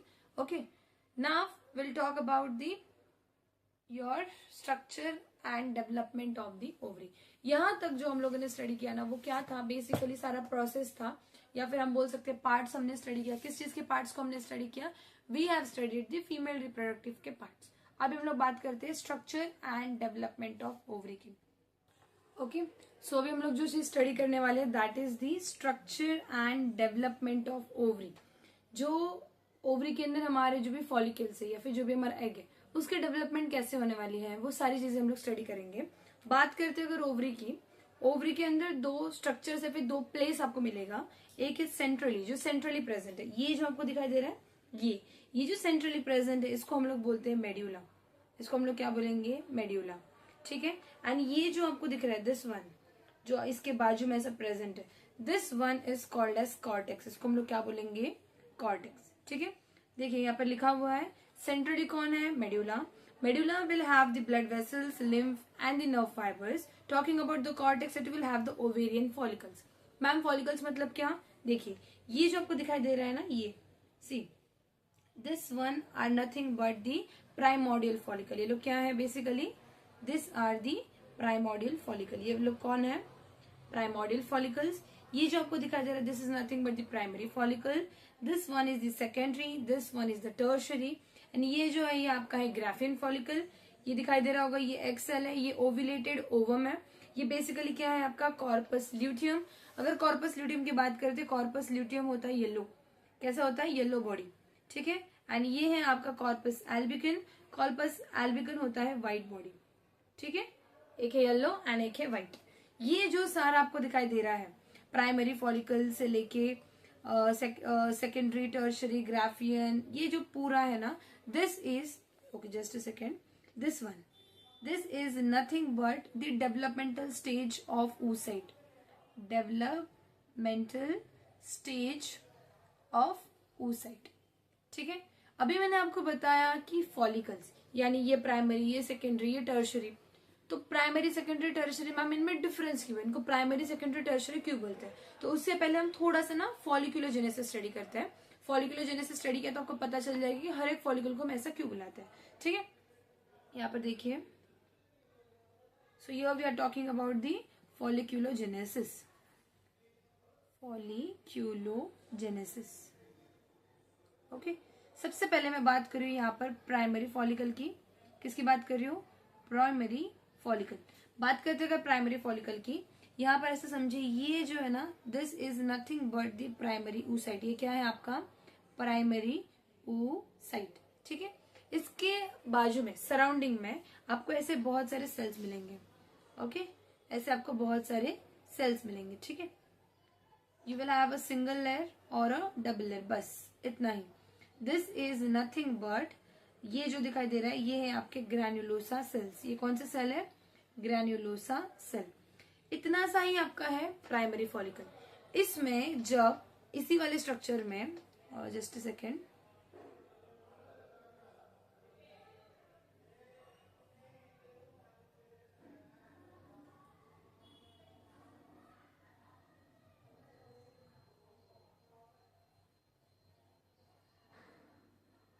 देखिए ये आपका हो गया प्राइमरी फॉलिकल। दोनों में डिफरेंस क्या है? ये प्राइमरी फॉलिकल और ये जो अभी नेक्स्ट मैंने बनाया है this is nothing but your secondary follicle. ये कौन सा फॉलिकल है? Secondary follicle. इसमें डिफरेंस क्या है? इसमें एक ये जो ग्रैन्युलोसा सेल था राइट, यहाँ पर एक नया आपके पास एक लेयर आ जाता है and that is the theca layer. कौन सा लेयर? Theca layer. सी यहाँ पर एक ऐसा लेयर दिखाई दे रहा है। इस लेयर की वजह से ये कौन सा oocyte बन गया? आपका सेकेंडरी फॉलिकल बन गया। कौन सा फॉलिकल बन गया? Secondary follicle. ये जो मैंने बनाया this is the theca layer, या फिर आप बोल सकते हैं थीका के सेल्स है। ठीक है। प्राइमरी और सेकेंडरी दोनों के बीच में ये जो प्रेजेंट है ना, this one is your primary oocyte। ये कौन है आपका? Primary oocyte। फिर इसमें और भी लेयर्स आएंगे, फिर वो बनेगा आपका टर्शरी। बात करेंगे अभी हम लोग हमारे ग्राफियन फॉलिकल की। किसकी बात करेंगे? ग्राफियन फॉलिकल की। उसके बाद हम जरा सा आपके बुक में जो एग नेस्ट एंड ऑल बताया उसके बारे में बात करेंगे। But let us study the structure of Graafian follicle. मैंने दोनों के बारे में बात कर लिया, प्राइमरी बात कर लिया, टर्शरी बात कर लिया। Now will talk about the Graafian follicle. अब बात करते हैं ग्राफियन फॉलिकल की, उसके स्ट्रक्चर की बात करते हैं। देखिए the Graafian follicle is the mature ovarian follicle. ये पूरी तरह से मैच्योर ओवेरियन फॉलिकल है, इसी के अंदर आपका क्या है, एग सेल प्रेजेंट है। अगर हम लोग इसके स्ट्रक्चर की बात करते हैं, दिस सेकेंडरी, यहाँ पर जो oocyte है ना, this one is the secondary. हमने प्राइमरी और सेकेंडरी में क्या देखा, अंदर जो oocyte था वो कौन सा था, प्राइमरी। इस केस में कौन सा oocyte है, secondary. So we are having secondary oocyte over here. Okay, then see the secondary oocyte is surrounded by a zona pellucida, which is a non-cellular layer which is secreted by the vitelline membrane of the oocyte. जो आपका secondary oocyte है उसके vitelline membrane ने एक layer secrete करी है जिसको हम बोलेंगे जोना पेल्यूसिडा। आप देख पा रहे हो यहाँ पर, ये सेकेंडरी oocyte है, राइट। ये सेकेंडरी oocyte के बाजू में जो भी सेल्स है ये कौन से है, जोना पेल्यूसिडा। ओके, उसके पहले आपको देखना है ये जो आपको पूरा ग्राफियन फॉलिकल है उसका जो बाहर का लेयर है हम लोग उसको बोलेंगे theca externa, then we have theca interna, उसके अंदर की लेयर, और ये वाली जो सेल्स की लेयर है इसको हमने बोला है जोना पेल्यूसिडा। ओके, ये जो है, then this one is called as granulosa cells. आपका जो ग्रैन्युलोसा सेल है वो बेसिकली दो इसमें डिवाइडेड है, एक डिस्कस प्रोलिगेरिस, एक है कोरोना रेडिएटर। ठीक है, उसके बाद आपको याद रखना है ये जो दिखाई दे रहा है ये वाले सेल्स जो oocyte को और ये वाले लेयर को ज्वाइन कर रहा है उसको हम लोग बोलते हैं क्यूमुलस oophorus। क्या बोलते हैं, क्यूमुलस oophorus। ओके, ये जो कैविटी दिख रही है इस कैविटी को हम बोलते हैं एंट्रम, और इस कैविटी के अंदर जो लिक्विड भरा है उसको हम बोलते हैं लिक्विड फॉलिकुलाई। क्या बोलते हैं, लिक्विड फॉलिकुलाई। ठीक है, यहाँ पर देखिए मैंने क्या लिखा है, secondary oocyte is surrounded by zona pellucida. Zona pellucida को बनाया किसने, it was secreted by the vitelline membrane of the oocyte। Okay, outermost layer कौन है, थीका एक्सटर्ना, इनर मोस्ट कौन है, theca interna. After theca interna यहाँ पर आपके कौन सी सेल्स प्रेजेंट है, ग्रैन्युलोसा सेल्स प्रेजेंट है, यानी क्या, theca externa then theca interna, और उसके बाद कौन प्रेजेंट है, आपका ग्रैन्युलोसा सेल्स। ओके, ये जो आपका थीका एक्सटर्ना और इंटरना है ना, ये दोनों के दोनों प्रोड्यूस करेंगे आपका ईस्ट्रोजन। ये क्या प्रोड्यूस करेंगे, ईस्ट्रोजन। ठीक है, और आपको याद क्या रखना है, ये जो ग्रैन्युलोसा सेल्स है ये आगे आपका डिफ्रेंशिएटेड है into discus proligerus and corona radiata. ठीक है, the cells which is surrounding the secondary oocyte are known as cumulus oophorus। दिखाई दे रहा है ना आपको यहाँ पर, ये आपका secondary oocyte, उसके पास जो ये वाले सेल्स है इसको हम लोग बोलेंगे cumulus oophorus। एंट्रम कैविटी, उसके अंदर जो फ्लूइड भरा है उसको हम क्या बोलेंगे, लिकर फॉलिकुलर। होप सो आपको ग्राफियन फॉलिकल का भी स्ट्रक्चर बहुत अच्छे से समझ में आ गया होगा। 2 मार्क्स का PYQ इसके ऊपर आता है स्ट्रक्चर बनाने के लिए। सबसे पहले बाहर की लेयर बनाएंगे थीका एक्सटर्ना, उसके बाद अंदर की थीका इंटरना, उसके बाद ग्रैन्युलोसा सेल्स, फिर एक लेयर है आपकी जोना पेल्यूसिडा की, सेकेंडरी oocyte है, सेकेंडरी oocyte के बाजू में जो सेल्स है that are your cumulus oophorus, and आपका यहाँ पर जो कैविटी उसका हमने नाम क्या बोला, एंट्रम, उसके अंदर जो फ्लूइड भरा है वो है आपका लिकर फॉलिकुलर। ठीक है, hope so structure of Graafian follicle आपको समझ में आ गया होगा। अभी हम वापस से हमारे structure and development of ovary पे आते हैं। ओके, अगर मैं यहाँ पर आपको बताऊं structure and development of ovary, ये जो आपको लेयर दिखाई दे रहा है this one, this is the germinal epithelium. ये कौन सी लेयर है, germinal epithelium. Okay, see the germinal epithelium is having the group of oogonia। इसके पास क्या प्रेजेंट है, ग्रुप ऑफ oogonia के सेल्स प्रेजेंट है। ओके, इसके पे पहले आपको एक चीज पता होनी चाहिए, ओके, जो मैं यहाँ पे लिख के बताती हूँ। Okay, just a second. Okay, देखिए आपको क्या पता होना चाहिए, सबसे पहले डेवलपमेंट ऑफ ओवरी की अगर हम लोग बात करते हैं, ओके मैं यहाँ पे लिख के दिखाती हूँ आपको। See we are talking about what, we are talking about the development of ovary.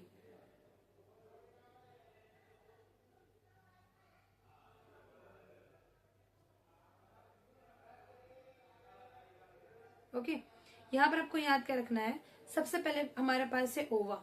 ये जो ओवा है ना ये कैसे है, दिस आर इमेच्योर। ये कैसे होते हैं, इमेच्योर। ठीक है, ये बेसिकली जो ओवा है ये अभी फॉर्म किससे हुआ है, they are formed from the endodermal cells of yolk sac, endodermal cells of yolk sac। ठीक है, ये yolk sac के एंडोडर्मल सेल्स से क्या बना है आपका, बेसिकली ओवा जो कि इमेच्योर है वो बने हैं। ओके, उसके बाद आपको क्या याद रखना है, ये जो ओवा है ना ये लोग करते हैं माइग्रेट, मतलब this are going to migrate. ये माइग्रेट करके जाकर बैठ जाते गोनाडल रीजन पर, गोनाडल रीजन पर। बट ये होता कब है, this happens during the embryonic development, embryonic development. ठीक है, ये आपको याद रखना है।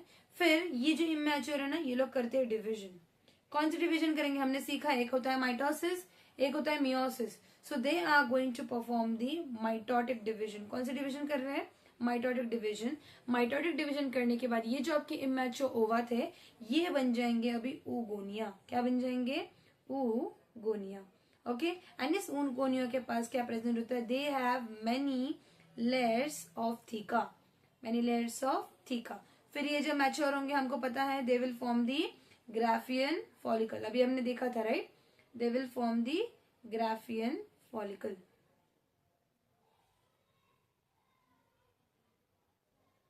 आपको याद क्या रखना है, सबसे पहले जो मैंने थीका लेयर की बात की है यहाँ पर याद क्या रखना है, पहले प्राइमरी होता है, फिर सेकेंडरी होता है, फिर टर्शरी, फिर बाद में आएगा आपका Graafian follicle. Granulosa cells and all सबकी एडिशन यहाँ पर होती है. और एक जो बात आपको यहाँ पर पता होनी चाहिए, that is by the 12th week, जब एक गर्ल चाइल्ड अपने मदर के वूम में है, by the 12th week there are more than 2 million primordial follicles. कितने फॉलिकल्स बन गए अभी, 2 मिलियन प्राइमोडियल फॉलिकल्स. कितने बन गए, 2 मिलियन प्राइमोडियल फॉलिकल्स. ठीक है, अभी हम वापस इस पार्ट पे आते हैं.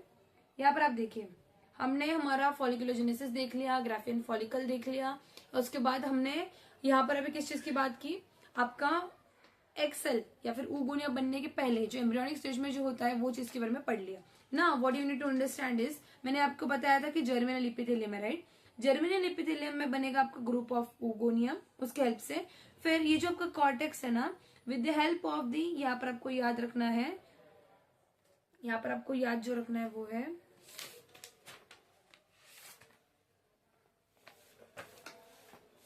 ओके.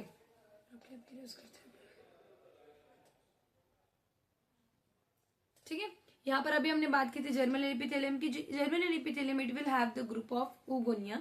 ग्रुप ऑफ oogonia में आपके पास जो कॉर्टेक्स रीजन है, with the help of the, यहाँ पर आपको याद रखना दिस इज कॉर्ड. क्या है, कॉर्ड.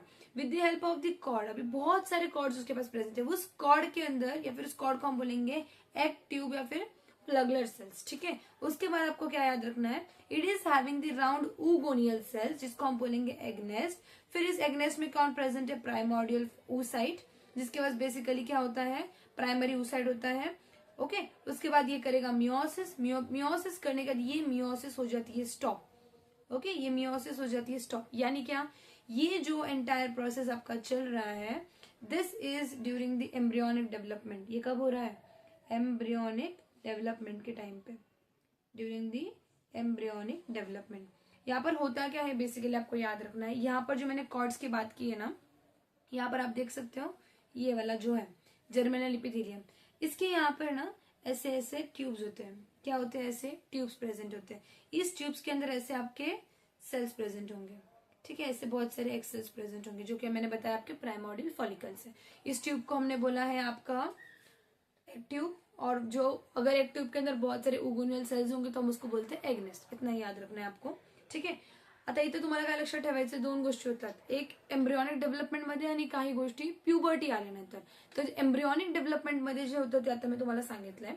फिर क्या होगा, एम्ब्रियोनिक डेवलपमेंट में ही मियोसिस स्टार्ट होती है, बट वो मियोसिस हो जाती है स्टॉप, या फिर आप बोल सकते हो अरेस्ट. क्या हो जाती है, ये मियोसिस स्टॉप हो जाती है या फिर it will get arrest. Okay, और फिर ये मियोसिस कंप्लीट कब होगी, when the girl child will hit the puberty, तब वो मियोसिस कंप्लीट होती है. ओके, बेसिकली मियोसिस कंप्लीट होती है when the sperm will come. हम उसके बारे में भी बात करेंगे, बट मियोसिस नहीं कंप्लीट होती. हम बोल सकते हैं ये मियोसिस जो स्टॉप हो गई थी वो वापस से चालू हो जाएगी when the girl will hit the puberty. वो कंप्लीट नहीं होती, कंप्लीट तभी होगा when there is an entry of the sperm. Okay, ये आपको याद रखना है. वो वापस से कंटिन्यू, जो डिसकंटिन्यूस हो गया था वो वापस से कंटिन्यू होगा when the girl child will hit the puberty. Hope so यहाँ तक आपको समझ में आ गया होगा. यहाँ पर और एक चीज आपको जो याद रखनी है, यहाँ पर एम्ब्रियोनिक डेवलपमेंट के टाइम पे there were nearby 2 million follicles. Okay, 2 million follicles. But ये कब था, during the embryonic development, right. But when the girl is getting her puberty, तब तक 40,000 समथिंग ऐसे हमारे पास एग के नंबर्स रह गए. ये कब होगा, when she is hitting the puberty. ये जो दिख रहा है आपको यहाँ पर बेसिकली क्या हो रहा है, जो भी नंबर है वो कैसा हो जा रहा है, डिक्रीज, राइट. सो इसी को हम लोग बोलते हैं, we call it as follicular atresia. क्या बोलते हैं इसको, फॉलिक्यूलर एट्रेशिया। एट्रेशिया माने डीजनरेट, कुछ तो डीजनरेट हो रहा है, यहाँ पे फॉलिकल्स डीजनरेट हो रहे हैं, पहले बहुत थे अभी डिक्रीज हो गए, तो डिक्रीज होने के हम लोग यहाँ पे क्या बोलेंगे, आपका फॉलिकुलर एट्रेशिया। आया समझ में? Okay, just let me colour it with another one. Done, समझ में आ गया फॉलिकुलर एट्रेशिया?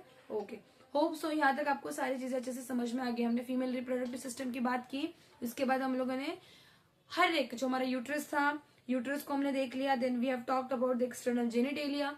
ओके, फिर हम लोगों ने यहाँ पर आपके वॉलर्स भी देखे थे, राइट, एंड उसके बाद हमने स्ट्रक्चर ऑफ आपका ग्राफियन फॉलिकल भी समझ लिया। अभी हम लोग बात करेंगे गैमेटोजेनेसिस की। किसकी? What we are going to study? Gametogenesis. Gametogenesis, मैंने आपको पहले भी बताया कि जेनेसिस ये वर्ड आ रहा है, इसका मतलब है कुछ तो फॉर्म हो रहा है। क्या हो रहा है? There is a formation. किस चीज की फॉर्मेशन हो रही है यहाँ पर? जब मैं बात कर रही हूँ गैमेटो, यानी यहाँ पर गैमेट्स की फॉर्मेशन हो रही है। किसकी फॉर्मेशन हो रही है? गैमेट की फॉर्मेशन। ठीक है, मैं इसको आपको एक ब्लैंक पेज पे बताती हूँ, फिर हम इस पेज पे आएंगे। ठीक है, ओके ओके। सी, अभी हम लोग यहाँ पे स्टडी करेंगे गैमेटोजेनेसिस। क्या स्टडी करेंगे? गैमेटोजेनेसिस। सबसे पहले आपको एक चीज याद रखनी है, गैमेटोजेनेसिस आपके पास दो है, एक है स्पर्मेटोजेनेसिस, स्पर्मेटोजेनेसिस जो चलेगी in the case of males. Okay, ये होगा कहाँ पे? In the male. और यहाँ पे बेसिकली स्पर्मेटोजेनेसिस में फॉर्म कौन होगा? आपका स्पर्म फॉर्म होगा। ठीक है, बात करते हैं नेक्स्ट है हमारे पास oogenesis। oogenesis किस में होने वाला है? It is going to occur in females. ठीक है, और यहाँ पे बनेगा क्या? आपका ओवा, या फिर हम बोल सकते हैं एक्सेल।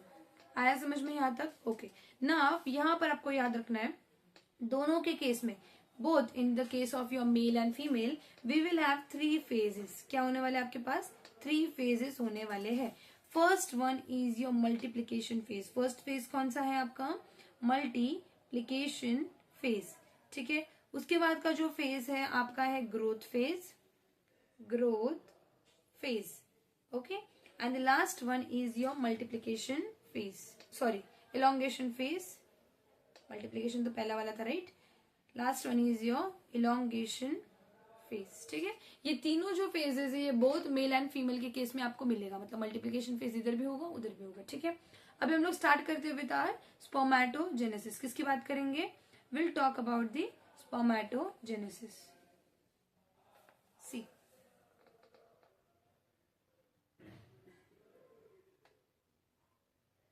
ओके, याद क्या रखना है? सबसे पहले अभी हम बात करेंगे पे मल्टीप्लीकेशन फेज की। किसकी बात करेंगे? Multiplication phase. If I talk about multiplication phase, याद रखना है यहाँ पर सबसे पहले हमारे पास है प्राइमोर्डियल जर्म सेल्स। कौन है? Primordial germ cells. ये जो प्राइमोर्डियल जर्म सेल है ये बेसिकली कहाँ के सेल्स है? आपके सेमिनिफेरस ट्यूब्यूल के, सेमिनिफेरस ट्यूब्यूल के सेल्स है। ठीक है, और अगर मैं बात करती हूँ इसके प्लॉइडी की, प्राइमोर्डियल जर्म सेल्स की अभी प्लॉइडी होगी 2n। क्या होगी? 2n। ये जो प्राइमोर्डियल जर्म सेल्स है ये लोग करेंगे माइटोटिक डिवीजन। कौन सी डिवीजन करेंगे? They are going to perform the mitotic division. Mitotic division करने के बाद ये लोग जो बनाएंगे हम लोग उसको बोलेंगे स्पर्मेटोगोनिया। क्या बनाएंगे? स्पर्मेटोगोनिया। ठीक है, एंड ये जो स्पर्मेटोगोनिया है इसकी भी अगर मैं प्लॉइडी की बात करूं तो ये भी होगा आपका 2n। ठीक है, फिर ये जो स्पर्मेटोगोनिया है ना, इसमें से some will stop dividing, some cells will stop dividing। Okay, stop dividing, divide होना स्टॉप करके ये करेंगे ग्रोथ। ये क्या करेंगे? ग्रोथ। ओके, सो बेसिकली ये ग्रोथ कर रहे हैं तो हम लोग इस फेज को क्या बोलेंगे? This is known as your growth phase. हम लोग इसको क्या बोलेंगे? Growth phase. ठीक है, फिर इसमें से जो आपका कुछ सेल्स जो डेवलप होंगे, ग्रोथ करेंगे, यानी डिवाइड होना बंद हो गए और अभी ग्रोथ कर रहे हैं, सो वो लोगों को हम लोग बोलेंगे प्राइमरी स्पर्मेटोसाइट। क्या बोलेंगे? Primary spermatocyte. ठीक है, ये जो प्राइमरी स्पर्मेटोसाइट है ये अभी करेगा आपका डिवीजन। कौन सी डिवीजन करेगा? It is going to perform the meiosis. कौन सी डिवीजन करेगा? It will perform the meiosis. Meiosis करके ये आपका 2 सेल बनाएगा। अगर मैं बात करती हूँ यहाँ पर भी प्लॉइडी की, ये अभी भी आपका 2n था। ठीक है, अभी ये जब मियोसिस करेगा तो आपके पास यहाँ पर 2 सेल्स बनेंगे। ठीक है, ये 2 सेल्स आपको बनेंगे, दोनों के सेल्स की प्लॉइडी क्या होगी? It will have n।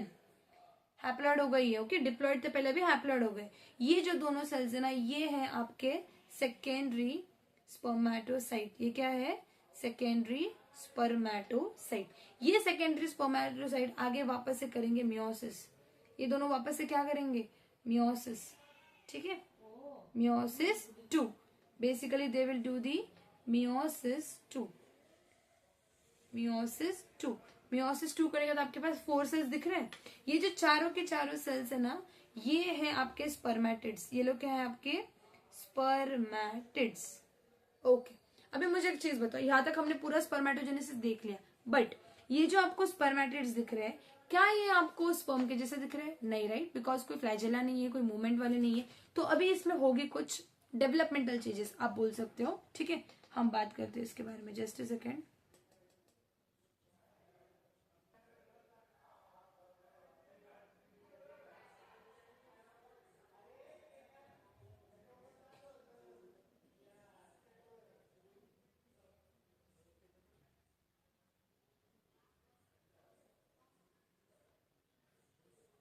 ठीक है, सो हमने अभी यहाँ तक देख लिया आपका स्पर्मेटोजेनेसिस। लेकिन मुझे एक बात बताओ, क्या ये स्पर्मेटिड्स जो आपको दिख रहे हैं, क्या वो स्पर्म के जैसे दिख रहे हैं? नहीं, राइट। सो अभी आपको क्या देखना है, यहाँ पर आपको क्या पता होना चाहिए बेसिकली, ये जो स्पर्मेटिड्स आपको दिख रहे हैं ना, this are basically, just a second,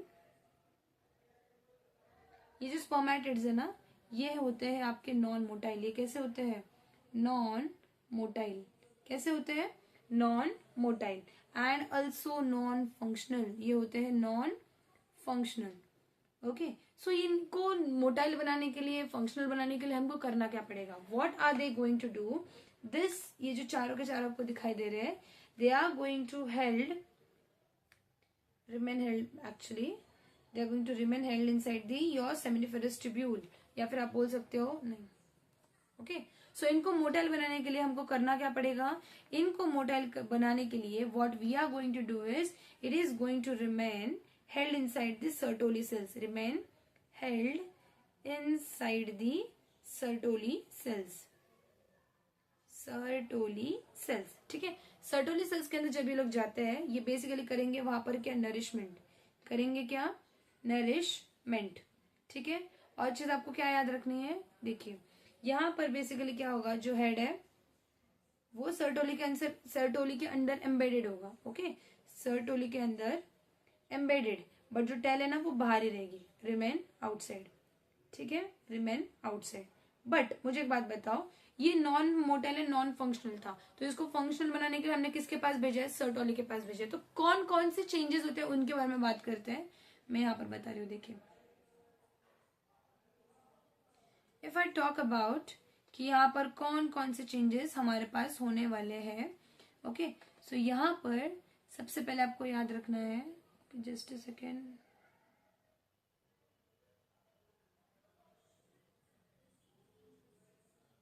okay. So यहाँ पर आपको याद क्या रखना है, कौन कौन से चेंजेस होंगे यहाँ पर।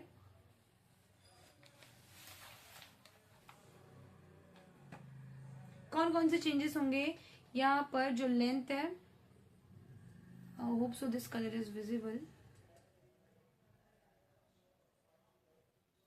यहाँ पर जो लेंथ है ना वो इंक्रीज होगी, okay.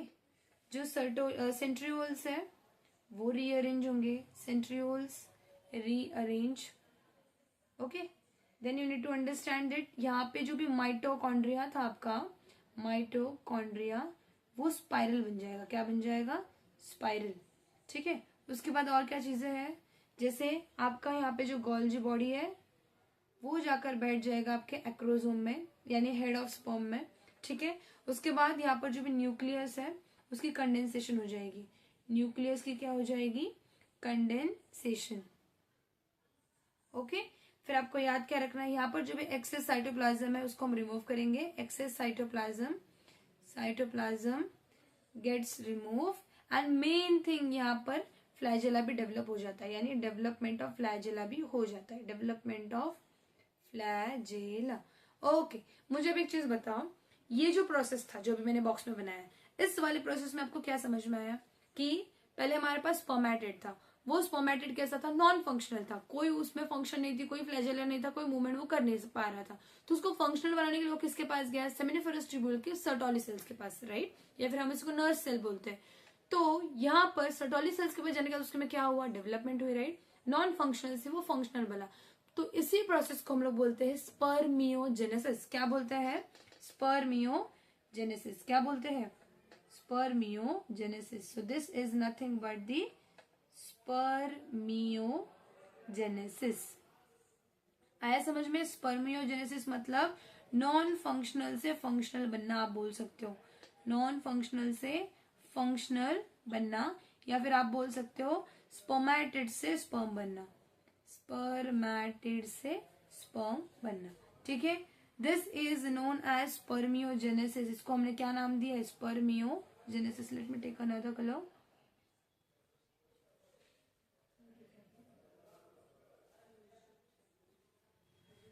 Okay okay, let not highlight it. Okay, it's a spermiogenesis.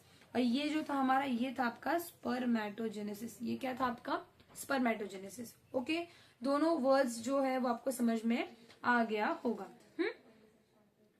Done with this.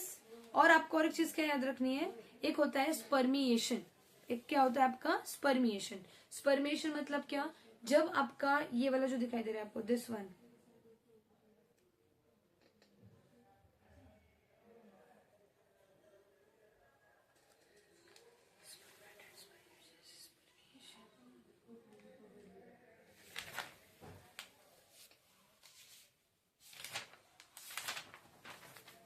अपने इधर आ रहे, एक मिनट, मेरी वो वाली इधर बोला का कुछ नहीं बोलना मिल गया मुझे। तो क्यों तुझे त्रास दूं, तो तू मारा नहीं, तुझे त्रास नहीं दे सकते हम। Thank you.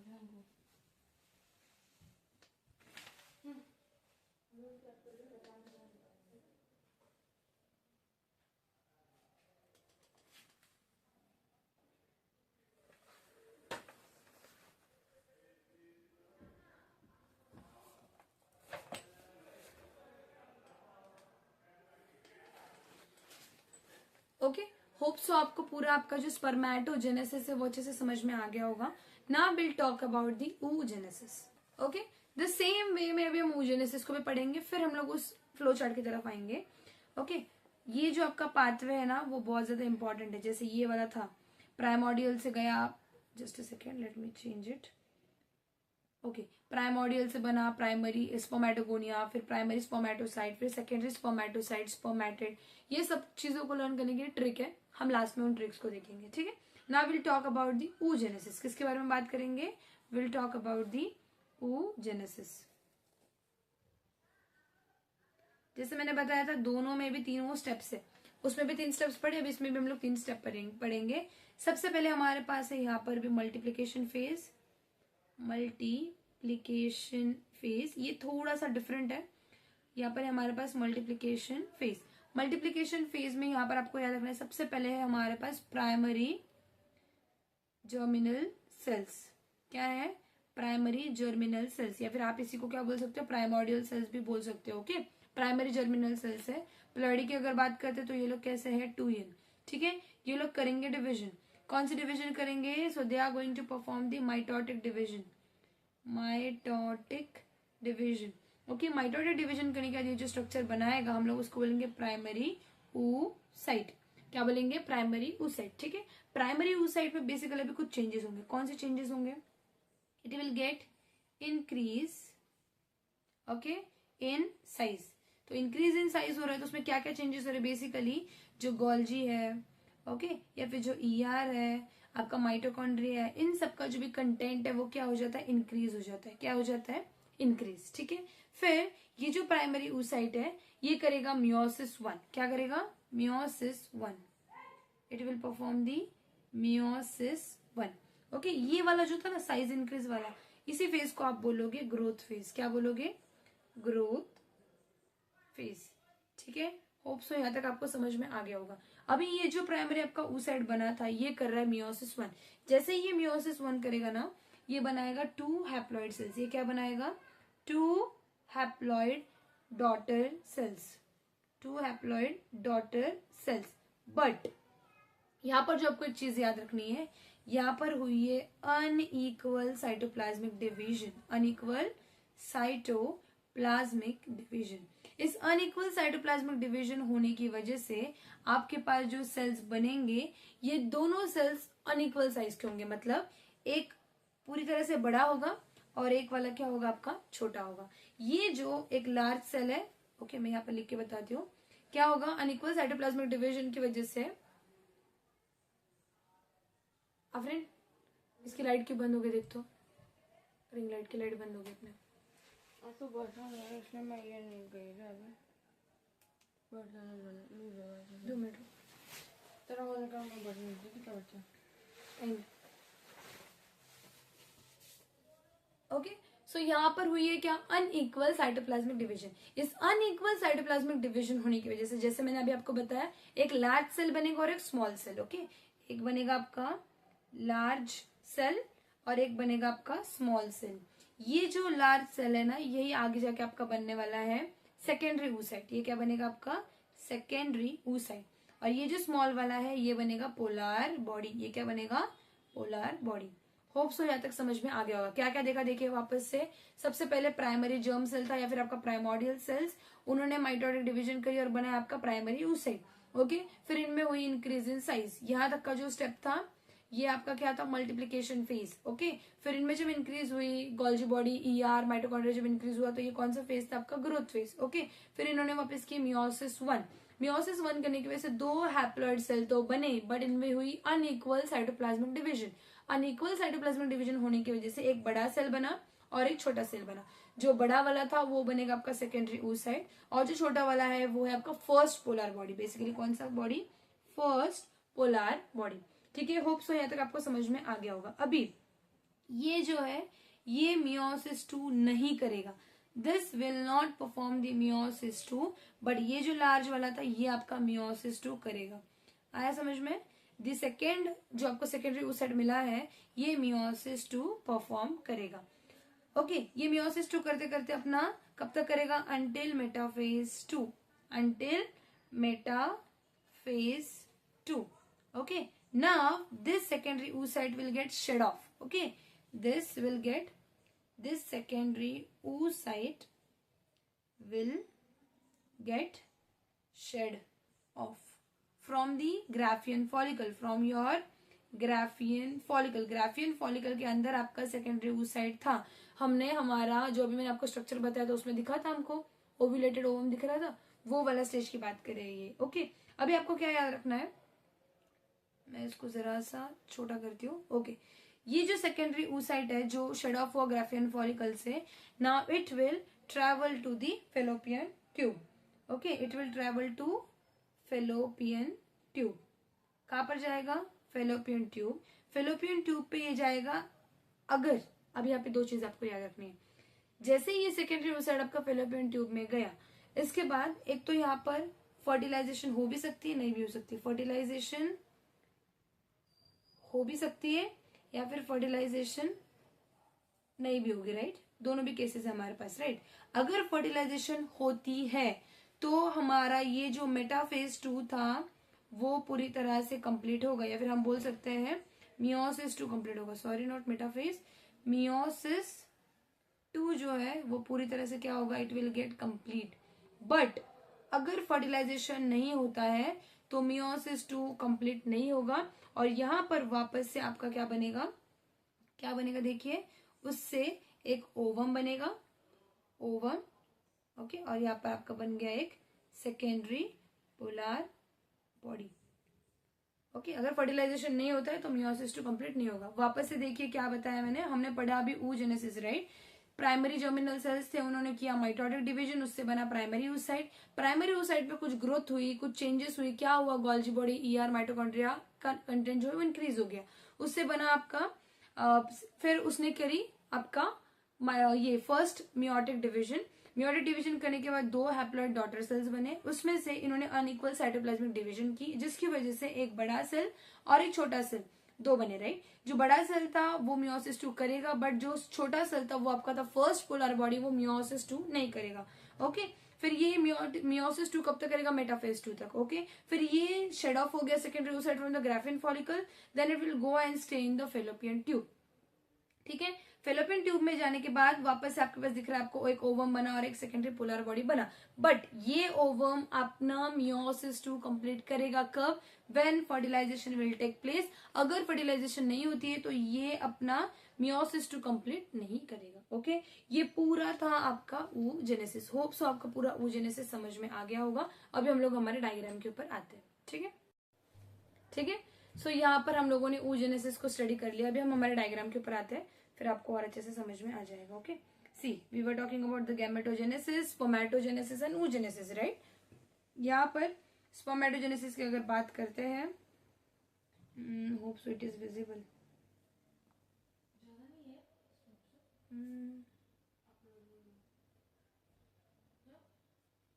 ठीक है, hope so it is visible. Okay, आप देख सकते हो यहाँ पर विजिबल तो है बट थोड़ा सा डबल दिख रहा है, राइट। ओके, ठीक है, कोई बात नहीं। यहाँ पर देखिए, सबसे पहले प्राइमरी जर्म सेल्स है, फिर यहाँ पर स्पर्मेटोगोनिया है, इनमें ग्रोथ वगैरह हुई है, माइटोटिक डिवीजन, फिर मियोसिस 1 करी है प्राइमरी स्पर्मेटोसाइट, फिर मियोसिस 2 की है, ये आपका बन गया सेकेंडरी स्पर्मेटोसाइट, फिर स्पर्मेटिड्स एंड देन आपके बने हैं स्पर्म्स। स्पर्म कम बनेंगे जब यहाँ पे स्पर्मियोजेनेसिस होगा फिर ही। ओके, स्पर्मियोजेनेसिस में यहाँ पर जैसे आप देख सकते हो, it remain held inside the Sertoli cells for nourishment and head is inside the Sertoli cells and tail in the lumen, जो मैंने अभी आपको बताया था। ये पूरे प्रोसेस को हम लोगों ने क्या नाम दिया है, it is known as spermiogenesis. ठीक है, इसको हम लोग बोलते हैं स्पर्मियोजेनेसिस। बात की थी हमने तीनों फेजेस की। ये वाला है आपका मल्टीप्लीकेशन फेज, यहाँ पर जहाँ पे ग्रोथ हो रही है आपका है ग्रोथ फेज, और ये बाकी का है आपका इलोंगेशन फेज। ओके, क्या क्या चेंजेस हुए स्पर्मियोजेनेसिस में, सेंट्रियोल का रीअरेंजमेंट, माइटोकॉन्ड्रिया स्पाइरल हुआ, गोल्जी बॉडी एक्रोसोम में गया, कंडेंसेशन हुई न्यूक्लियस कैन फ्लैजेला की डेवलपमेंट हुई इन द केस ऑफ स्पर्मेटोजेनेसिस। ठीक है, बात करते हैं अगर oogenesis की, ये देखिए आपका प्राइमरी जर्मिनल सेल है। ओके, फिर ये आपका प्राइमरी oocyte है, प्राइमरी oocyte में थोड़ी सी ग्रोथ में इंक्रीज हुई, फिर उसमें 2 डिवीजन करी, ये जो बना है आपका बड़ा वाला ये आपका सेकेंडरी oocyte, और ये वाला जो है आपका है फर्स्ट पोलर बॉडी। ये कर रहा है कौन सी डिवीजन, अंटिल मेटाफेज 2 मियोसिस कर रहा है, बट अंटिल मेटाफेज 2 ये करेगा उसके बाद स्टॉप हो जाएगा। सेकेंडरी oocyte में ये शेड ऑफ होगा फ्रॉम द ग्राफिन फॉलिकल, फिर इन ओविडक्ट या फिर आप बोल सकते हैं फेलोपियन ट्यूब में आपका अगर फर्टिलाइजेशन होता है तभी आपका मेटाफेज जो आपका चल रहा था वो क्या होगा, कंप्लीट होगा। जैसे मैंने अभी आपको बताया था, वो चीज आपको अच्छे से समझ में आ गई होगी। ठीक है, now will talk about the secondary oocyte का स्ट्रक्चर। किसकी बात करेंगे, स्ट्रक्चर ऑफ सेकेंडरी oocyte। अगर हम ह्यूमंस के बारे में देखते हैं, टॉकिंग अबाउट द ह्यूमंस, मैं इसको थोड़ा हाईलाइट कर लेती हूँ।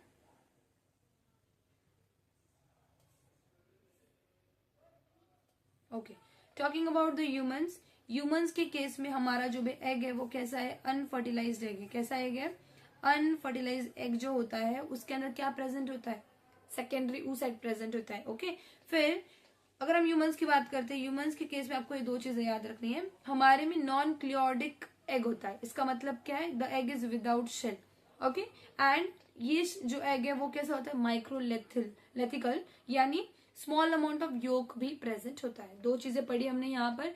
ह्यूमंस के केस में अगर हम अनफर्टिलाइज एग की बात करते हैं, उसके अंदर जो प्रेजेंट है अनफर्टिलाइज एग को हम लोग क्या बोलेंगे, secondary oocyte।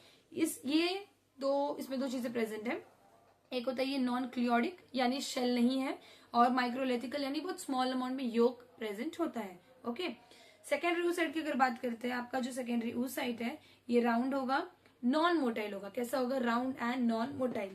Haploid female gamete है, इसकी अगर साइज की बात करते हैं 0.1 mm से लेके या फिर आप बोल सकते हो 100 माइक्रोन की इसकी साइज होती है। अगर मैं न्यूक्लियस की बात करती हूँ, ये आप बहुत अच्छे से समझिए पहले। ओके, अगर हम लोग यहाँ पर पूरी कवरिंग वगैरह देखेंगे, बट उसके पहले न्यूक्लियस ऑफ एग देखिए। यहाँ पर जो न्यूक्लियस है ना एग की, उसको हम लोग बोलेंगे जर्मिनल वेसिकल। पहले क्या बोलेंगे, जर्मिनल वेसिकल। उसके बाद साइटोप्लाज्म जो है इस केस में हम लोग उसको बोलते हैं ooप्लाज्म। न्यूक्लियस को क्या बोला, जर्मिनल वेसिकल। साइटोप्लाज्म को क्या बोला आपने, ooप्लाज्म। यहाँ पे कुछ चेंजेस होने वाली है, इसलिए मैं आपको टर्म करके बता रही हूँ कि न्यूक्लियस को भी हमने बोला है आपका जर्मिनल वेसिकल। अगर हम एग की मेम्ब्रेन की बात करते हैं तो एग के मेम्ब्रेन को आप क्या बोलोगे, यहाँ पर विटलाइन मेम्ब्रेन। क्या बोलने वाले, विटलाइन मेम्ब्रेन। ये जो विटलाइन मेम्ब्रेन है ये सिक्रेट करेगा एक नॉन सेलुलर लेयर जो बेसिकली ग्लाइकोप्रोटीन मेम्ब्रेन बनाता है, जो कि है आपका जोना पेल्यूसिडा। क्या बनाने वाला? It is going to make the zona pellucida. अभी ये जो सेल्स है ना जोना पेल्यूसिडा के, दे आर अरेंज्ड रेडियली। कैसे अरेंज्ड है? रेडियली। रेडियली अरेंज होने के बाद आपको याद क्या रखना है, ये जो रेडियली अरेंज सेल है इसको आप बोलोगे corona radiata. This are derived from the inner most cells of the granulosa cells. Granulosa cells के इनर मोस्ट सेल्स से कौन से सेल्स बने हैं आपके? Corona radiata. ये जोना पेल्यूसिडा के जो सेल्स है ना, ये एक साथ कनेक्टेड है because of the hyaluronic acid. आप यहाँ पे देख सकते हो, यहाँ पर सी ये जो है ना एक साथ कनेक्टेड है। This is just because of the hyaluronic acid. ठीक है, हम इसके स्ट्रक्चर की भी बात करेंगे। नाउ आपको याद क्या रखना है? एक पोलैरिटी की बात कर रहे हैं। The side where the germinal vesicle is present, या फिर आप बोल सकते हैं first polar body is present. Polar body is present, okay, उसको हम लोग बोलते हैं एनिमल पोल, जहां पर आपका पहला पोलर बॉडी प्रेजेंट है। पोलर बॉडी कहाँ पे अभी मैं लेबल करूंगी, ओके। और उसकी जो अपोजिट साइड है हम उसको वेजिटल पोल बोलते हैं। आप यहाँ पे देखिए डायग्राम में, यहाँ पर मैं इसको लेबल करती हूँ। ये था आपका न्यूक्लियस, राइट। मैं पहले पूरे डायग्राम को लेबल करती हूँ, okay, will label it, okay. So अभी हम लोग क्या करते हैं, हमारे सेकेंडरी रूट साइड को लेबल करते हैं, फिर इन चीजों को वापस एक बार देखेंगे, आपको पूरी क्लियर अंडरस्टैंडिंग हो जाएगी। ठीक है, यहाँ पे देखिए ये जो आपको दिख रहे हैं ना, this are nothing but your zona pellucida. ये लोग कौन है?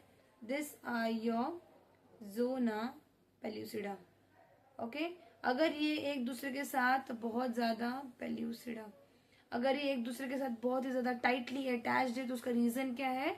Hyaluronic acid, okay, hyaluronic acid. ठीक है, उसके बाद याद कर रखना ये जो मेम्ब्रेन दिख रही है, this is nothing but the vitelline membrane. ये कौन सी मेम्ब्रेन है? This is the vitelline membrane, vitelline membrane, okay. ये विटलाइन मेम्ब्रेन है। ये जो दिखाई दे रहा है स्पेस, ये स्पेस को हम लोग बोलते हैं पेरीविटलाइन स्पेस। क्या बोलते हैं? Perivitelline space. क्या बोलेंगे?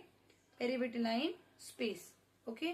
फिर यहाँ पर जो कोई से बड़े सेल्स दिख रहे होंगे उसको हम बोलते हैं कोरोना रेडिएटा, कोरोना रेडिएटा। हमने देखा अभी कि ये लोग कैसे जाते हैं, जो रेडियली अरेंज है ना उसको हम लोग बोलेंगे corona radiata.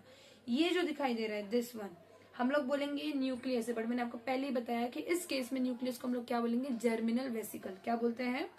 Germinal vesicle, germinal vesicle, okay. और ये वाला जो है this is nothing but the first polar body, first polar body. और अभी जो मैंने आपको बताया था कि जर्मिनल वेसिकल की ये वाली जो साइड है उसको हम लोग बोलते हैं आपका, just a second, okay, first polar body. मैंने अभी आपको क्या बताया था? जर्मिनल वेसिकल की जो साइड है उसको हम लोग बोलते हैं, देखिए क्या बोला था मैंने, आपको डायग्राम समझ में आ गई? जर्मिनल वेसिकल की जो साइड है उसको हम लोग बोलते हैं एनिमल पोल, और उसकी अपोजिट जो साइड है उसको हम बोलते हैं वेजिटल पोल। दिखाई दे रहा है आपको? ये वाला जो साइड इसको हम लोग बोलेंगे एनिमल पोल, और ये वाली जो अपोजिट साइड इसको हम लोग बोलते हैं वेजिटल पोल। ये पोल समझना जरूरी है बिकॉज अभी हम लोग जब फर्टिलाइजेशन, मैकेनिज्म ऑफ फर्टिलाइजेशन सारा स्टडी करेंगे, पोल्स के बारे में भी बताऊंगे, तब आपको समझना चाहिए न्यूक्लियस वाली जो साइड है या फिर जर्मिनल वेसिकल वाली जो साइड है उसको हमने क्या नाम दिया है? एनिमल पोल। क्या बोला है? एनिमल पोल। और उसके अपोजिट पोल को हमने बोला है वेजिटल पोल। आया समझ में? होप सो आपको स्ट्रक्चर और सेकेंडरी रूट साइड बहुत अच्छे से समझ में आया होगा। ठीक है, ओके। सो होप सो यहाँ तक आपको सारी चीजें अच्छे से समझ में आ गई होंगी। अभी हमारा जो नेक्स्ट कंसेप्ट है that is the fertilisation end, या फिर उसी को हम लोग बोलते हैं सिनगैमी। ठीक है, बात करते हैं अगर फर्टिलाइजेशन या फिर सिनगैमी की। यहाँ पर आपको भी पता है, मुझे भी पता है, हम लोग अभी तक कौन सी रिप्रोडक्शन पढ़ रहे हैं? Sexual reproduction, right. हमने बात की थी कि यहाँ पर दो पेरेंट के इन्वॉल्वमेंट है, राइट। तो दो गैमेट्स है हमारे पास यहाँ पर। कौन से दो गैमेट्स है? We have over here is the sperm and the egg. कौन से दो गैमेट्स है? Sperm and the egg. ये दोनों को फ्यूजन होगा। आप यहाँ पर ये डायग्राम देख सकते हो। फ्यूजन होने के बाद हमारे पास हमारा आगे जाकर वो फिटस बनने वाला है, एम्ब्रियो बनेगा, राइट। ओके, वो सारी चीजें हम बाद में देखने वाले हैं। बट यहाँ पर आपको डायग्राम दिख रहा है, क्या समझ में आ रहा है इनसे? कि सबसे पहले अगर हम बात करते हैं यहाँ पर, आप देख सकते हो यहाँ पे सारे स्पर्म्स आते हैं। जैसे कि मैंने आपको फीमेल रिप्रोडक्टिव सिस्टम पढ़ाते हुए बताया कि ये वाला रीजन है, कौन सा रीजन था वो, एम्प्यूला रीजन, जहां पर कौन वेट करता है, एग वेट करता है। किसके लिए वेट करता है, आपके लिए, it waits for the sperm. Okay, so यहाँ पर ये जो एग है वो दिखाई दे रहा है, वो वेट कर रहा है, और यहाँ से कौन आ रहा है, स्पर्म आ रहा है। It will go to the fallopian tube. Okay, फिर वही है the place that is the site of fertilisation, जहां पर आपका एग एंड दी स्पर्म दोनों क्या करेंगे, मीट करेंगे, फर्टिलाइजेशन करेंगे, राइट। फिर यहाँ पे आप देख सकते हो बहुत सारे स्पर्म्स आकर आपके एग के अराउंड क्या हो जाते हैं, आ जाते हैं, बट किसी एक को ही आपकी जो एग है वो क्या करती है, चूज करती है। सारी चीजों के बारे में बात करेंगे, बट मैं आपको सिर्फ यहाँ पर एक सुपरफिशियली प्रोसेस बता रही हूँ, ठीक है। फिर यहाँ पर सारे डेवलपमेंटल स्टेजेस वगैरह बताई हुई है। चलो, so now let's start with our entire process, ठीक है। एंटायर प्रोसेस के बारे में हम लोग अभी बात करते हैं। Okay, so the thing that we are going to study now is the mechanism of fertilisation. किसके, ठीक है। अभी हम लोग बात करते हैं मैकेनिज्म ऑफ फर्टिलाइजेशन की। मैकेनिज्म ऑफ फर्टिलाइजेशन आपको बहुत ज्यादा कॉम्प्लिकेटेड लगता होगा, राइट। अभी हम उसको बहुत ही ज्यादा इजी वे में देखेंगे। सबसे पहला जो हमारे पास यहाँ पर स्टेप होता है, that is movement of sperm towards egg. Sperm egg के पास जाएगा तभी फर्टिलाइजेशन होगी, राइट। सो यहाँ पर वही हो रहा है, देखिए आप यहाँ पे देख सकते हो सारे स्पर्म्स कहाँ पर मूव हो रहे हैं, टुवर्ड्स एग। यहाँ पर सबसे पहले होगा क्या, एक स्टेप होती है, वो स्टेप है आपका, ये एक्चुअली कैपेसिटेटेड नहीं, कैपेसिटेशन होना चाहिए, कैपेसिटेशन। ओके, सो यहाँ पर मूवमेंट ऑफ स्पर्म के वहां पर हमारा फर्स्ट स्टेप क्या है, कैपेसिटेशन ऑफ स्पर्म। और इस कैपेसिटेशन को लगता है 5 से 6 hours. Ma'am what is capacitation? Capacitation एक ऐसा प्रोसेस है, या फिर आप बोल सकते हो मैच्योरेशन का प्रोसेस है, जो नीडेड है for fertilisation. Okay, so capacitation is basically a process, the process of maturation. It is a process of maturation, आप बोल सकते हो, जो मैच्योर होने का जो चेंजेस हमको चाहिए फर्टिलाइजेशन के लिए इन द स्पर्म, वो होने वाला है। ओके, मैच्योरेशन यहाँ पे होगा क्या, changes in sperm, changes in sperm which is required for your fertilisation. आया समझ में, ये फर्स्ट स्टेप होता है। और इस कैपेसिटेशन के प्रोसेस को हमको कितना टाइम लगने वाला है, 5 से 6 आवर्स लगने वाले हैं। ओके, आपको याद क्या रखना है, कैपेसिटेशन के वक्त 50% ऑफ स्पर्म टूट जाएंगे, खराब हो जाएंगे, डैमेज हो जाएंगे, किसी को वजाइना का जो भी एनवायरमेंट है वो एनवायरमेंट सूट नहीं होता, कुछ खराब हो जाएंगे। ओके, ये आपको याद रखना है। बाकी के जो सारे स्पर्म्स है जिन्होंने अपना कैपेसिटेशन कंप्लीट कर लिया है, वो लोग आगे जाएंगे फर्टिलाइजेशन के लिए। यहाँ पर देखिए, सबसे पहले कैपेसिटेशन के वक्त होगा क्या, जो जो चीजें होने वाली वो देखते हैं। यहाँ पर होगा क्या, सबसे पहले एक्रोसोम मेम्ब्रेन बिकम्स थिन। कहा था एक्रोसोम, स्ट्रक्चर ऑफ स्पर्म में देखा था, राइट। जो स्पर्म का जो हेड था उसमें एक्रोसोम था। सो वो जो मेम्ब्रेन है वो क्या बन जाती है, थिन बन जाती है। Okay, calcium 2+ ion enter into the sperm. Calcium 2+ ion भी था, स्पर्म के स्ट्रक्चर पढ़ते हुए हमने देखा था, right. Tail show fast movement, जो टेल है उसकी मूवमेंट कैसे हो जाती है, फास्ट हो जाती है, बिकॉज ऑफ कैपेसिटेशन। जैसे कैपेसिटेशन कंप्लीट हो जाता है, आपका जो स्पर्म है वो ट्रैवल करेगा vagina to uterus, and uterus से फिर जाएगा कहाँ पर, इन दी ओविडक्ट, जहां पर स्पर्म का वेट कर रहा है कौन, एग वेट कर रहा है, ठीक है। फिर आपको क्या याद रखना है, जो भी प्रोस्टाग्लैंडिन है वो एक्टिवेट कर देता है स्पर्म को। कहा था प्रोस्टाग्लैंडिन, कहाँ पढ़ा था हमने, we studied it during the seminal fluid. Seminal fluid में कौन प्रेजेंट है, आपका प्रोस्टाग्लैंडिन।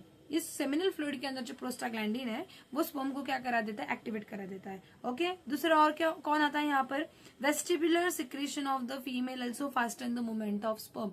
बात किया था मैंने वेस्टिबुलर सिक्रेशन की, राइट, जब मैं आपको फीमेल रिप्रोडक्टिव सिस्टम पढ़ा रही थी, वहां पर कि फीमेल की वजाइना में कोई सिक्रेशन नहीं होता है, बट वहां पर सर्विक्स का सिक्रेशन होता है, राइट। सो वो वेस्टिबुलर सिक्रेशन भी स्पर्म के मूवमेंट में क्या करता है, हेल्प करता है।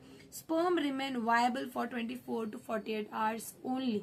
24 से 48 आवर्स में अगर फर्टिलाइजेशन हुआ तो गुड, वरना कुछ नहीं होगा। ओके, मतलब पूरे स्पर्म्स गए। Ovum remains viable for 24 hours. Ovum भी अपना 24 आवर्स के लिए क्या रहता है, वायबल रहता है। अभी आपको याद क्या रखना है, यहाँ पर रिजल्ट ऑफ कैपेसिटेशन क्या है आपका, सारे स्पर्म्स गए क्या, नहीं, कुछ जिनका कैपेसिटेशन हो गया, हु हैव द कैपेबिलिटी, वो लोग आगे मूव करते हैं। इतना सा ही पार्ट था आपकी movement of sperm towards egg में। और यहाँ पर याद क्या रखना है आपको, यहाँ पर जो आपका जो भी स्पर्म है ना, उसकी जो स्पीड है, स्पर्म की अगर मैं स्पीड की बात करूं, it moves with the 1.5 to 3 millimetre पर मिनट। इतना उसका क्या होता है, स्पीड होता है। बाकी सारी चीजें मैंने यहाँ पर आपके स्लाइड में कवर करी हुई है। नेक्स्ट अगर हम बात करते हैं, यहाँ पर देखिए नेक्स्ट है हमारे पास entry of sperm into the egg. Sperm की एंट्री इनटू एग, उसके बारे में स्टडी करेंगे। सबसे पहले अब यहाँ पर क्या होगा ना, जो आपका स्पर्म का जो एक्रोसोम है वो रिलीज क्या करेगा, हाइलुरोनाइडेज कोरोना पेनिट्रेटिंग एंजाइम। ये दो चीजें आपका एक्रोसोम जो है वो रिलीज करेगा, ठीक है। ये दोनों के दोनों एंजाइम है, ये सेपरेट होंगे सबसे पहले, फिर डिसॉल्व होंगे इन द कोरोना रेडिएटा। अभी जब मैं सेकेंडरी उस साइड पढ़ा रही थी, वहां पे मैंने सेकेंडरी अपना कोरोना रेडिएटा बताया रहे, वहां पर जाकर ये दोनों क्या हो जाते हैं, सेपरेट हो जाएंगे और डिसॉल्व हो जाएंगे basically, so that sperm can pass through the zona pellucida. यानी क्या, ये फॉर एग्जाम्पल स्पर्म का हेड है, ये स्पर्म के हेड से दोनों एंजाइम आए, दोनों एंजाइम ने जाके कोरोना रेडिएटा को डिसॉल्व किया। क्यों? क्योंकि उनको आगे जाके किसको पेनिट्रेट करना है, जोना पेलिसोडा का पेनिट्रेट करना है, राइट। कोरोना रेडिएटा है, उसके अंदर कौन प्रेजेंट है, ये आपका जोना पेलिसोडा है, तो इस तक पहुंचने के लिए इसको मारना पड़ेगा। सो इसको डिसॉल्व करने के लिए कौन से एंजाइम आए हमारे एक्रोसोम के अंदर के, हाइलुरोनाइडेज एंड कोरोना रेडिएटा। ये दोनों एंजाइम्स ने इसको क्या करा, डिसॉल्व करा। फिर अभी हमारे पास कौन सा ले रहा है, जोना पेलिसोडा। होप सो यहाँ तक आपको समझ में आ गया होगा। Now, so that the sperm can pass through the zona pellucida. Zona pellucida has fertilizing receptor. But अभी यहाँ पर और एक ट्विस्ट है, ये तो था कोरोना रेडिएटा, इसको तो डिसॉल्व कर दिया आपके एंजाइम्स ने। अभी ये जो जोना पेलिसोडा है, इसके पास कुछ रिसेप्टर्स प्रेजेंट है।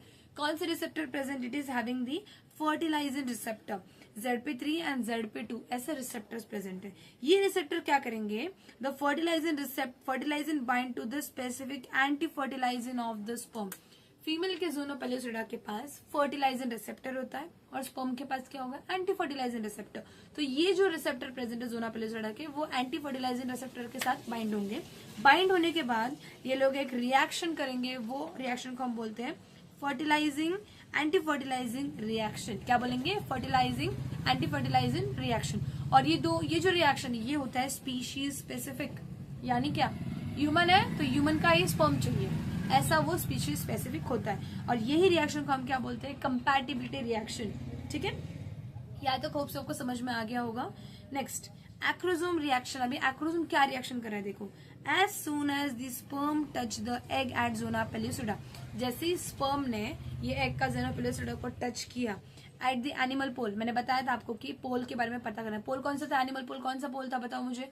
न्यूक्लियस, जो हमारा जर्मिनल वेसिकल था, वो जिस साइड को प्रेजेंट था, वो कौन सा पोल था आपका, एनिमल पोल।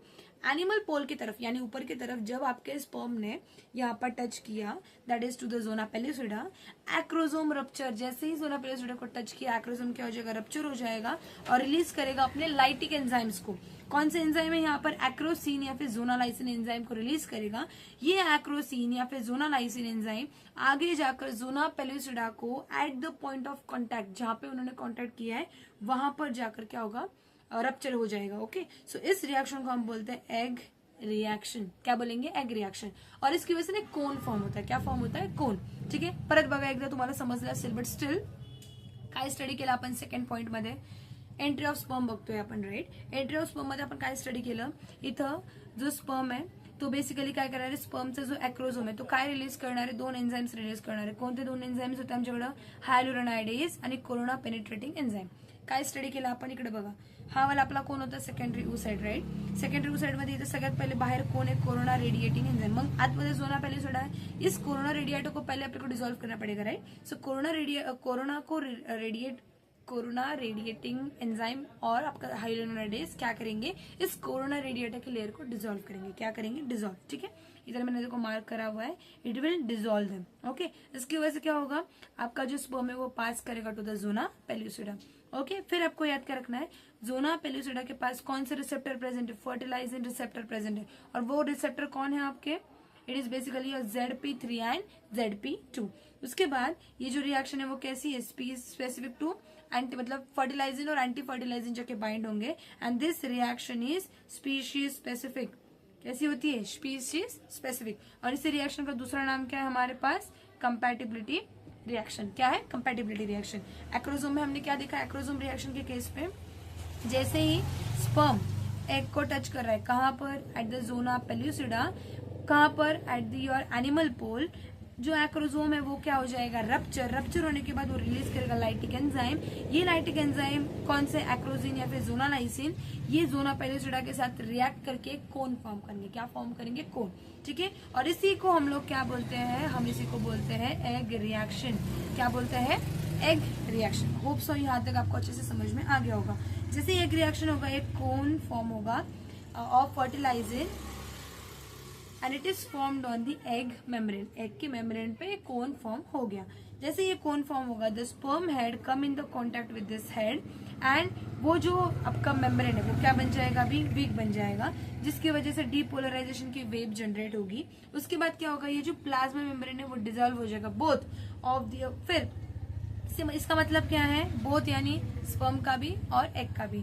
फिर nucleus and centriole enter the egg and rest remain the outside. ठीक है, आपको यहाँ पे क्या समझना है, प्लाज्मा मेम्ब्रेन जैसे डिसॉल्व हो गया, यहाँ पर न्यूक्लियस और सेंट्रियोल क्या हो गए, अंदर चले गए इनटू द एग, बाकी की सारी चीजें बाहर रह गई। आया समझ में? आप यहाँ पर इस डायग्राम को देख सकते हो, देखिए मैंने अच्छे से बनाने का ट्राई किया है, जस्ट अ सेकेंड। ओके, सी क्या दिख रहा है आपको यहाँ पर, ये क्या है, this is the vitelline membrane, egg की विटलाइन मेम्ब्रेन। ये क्या है, स्पर्म।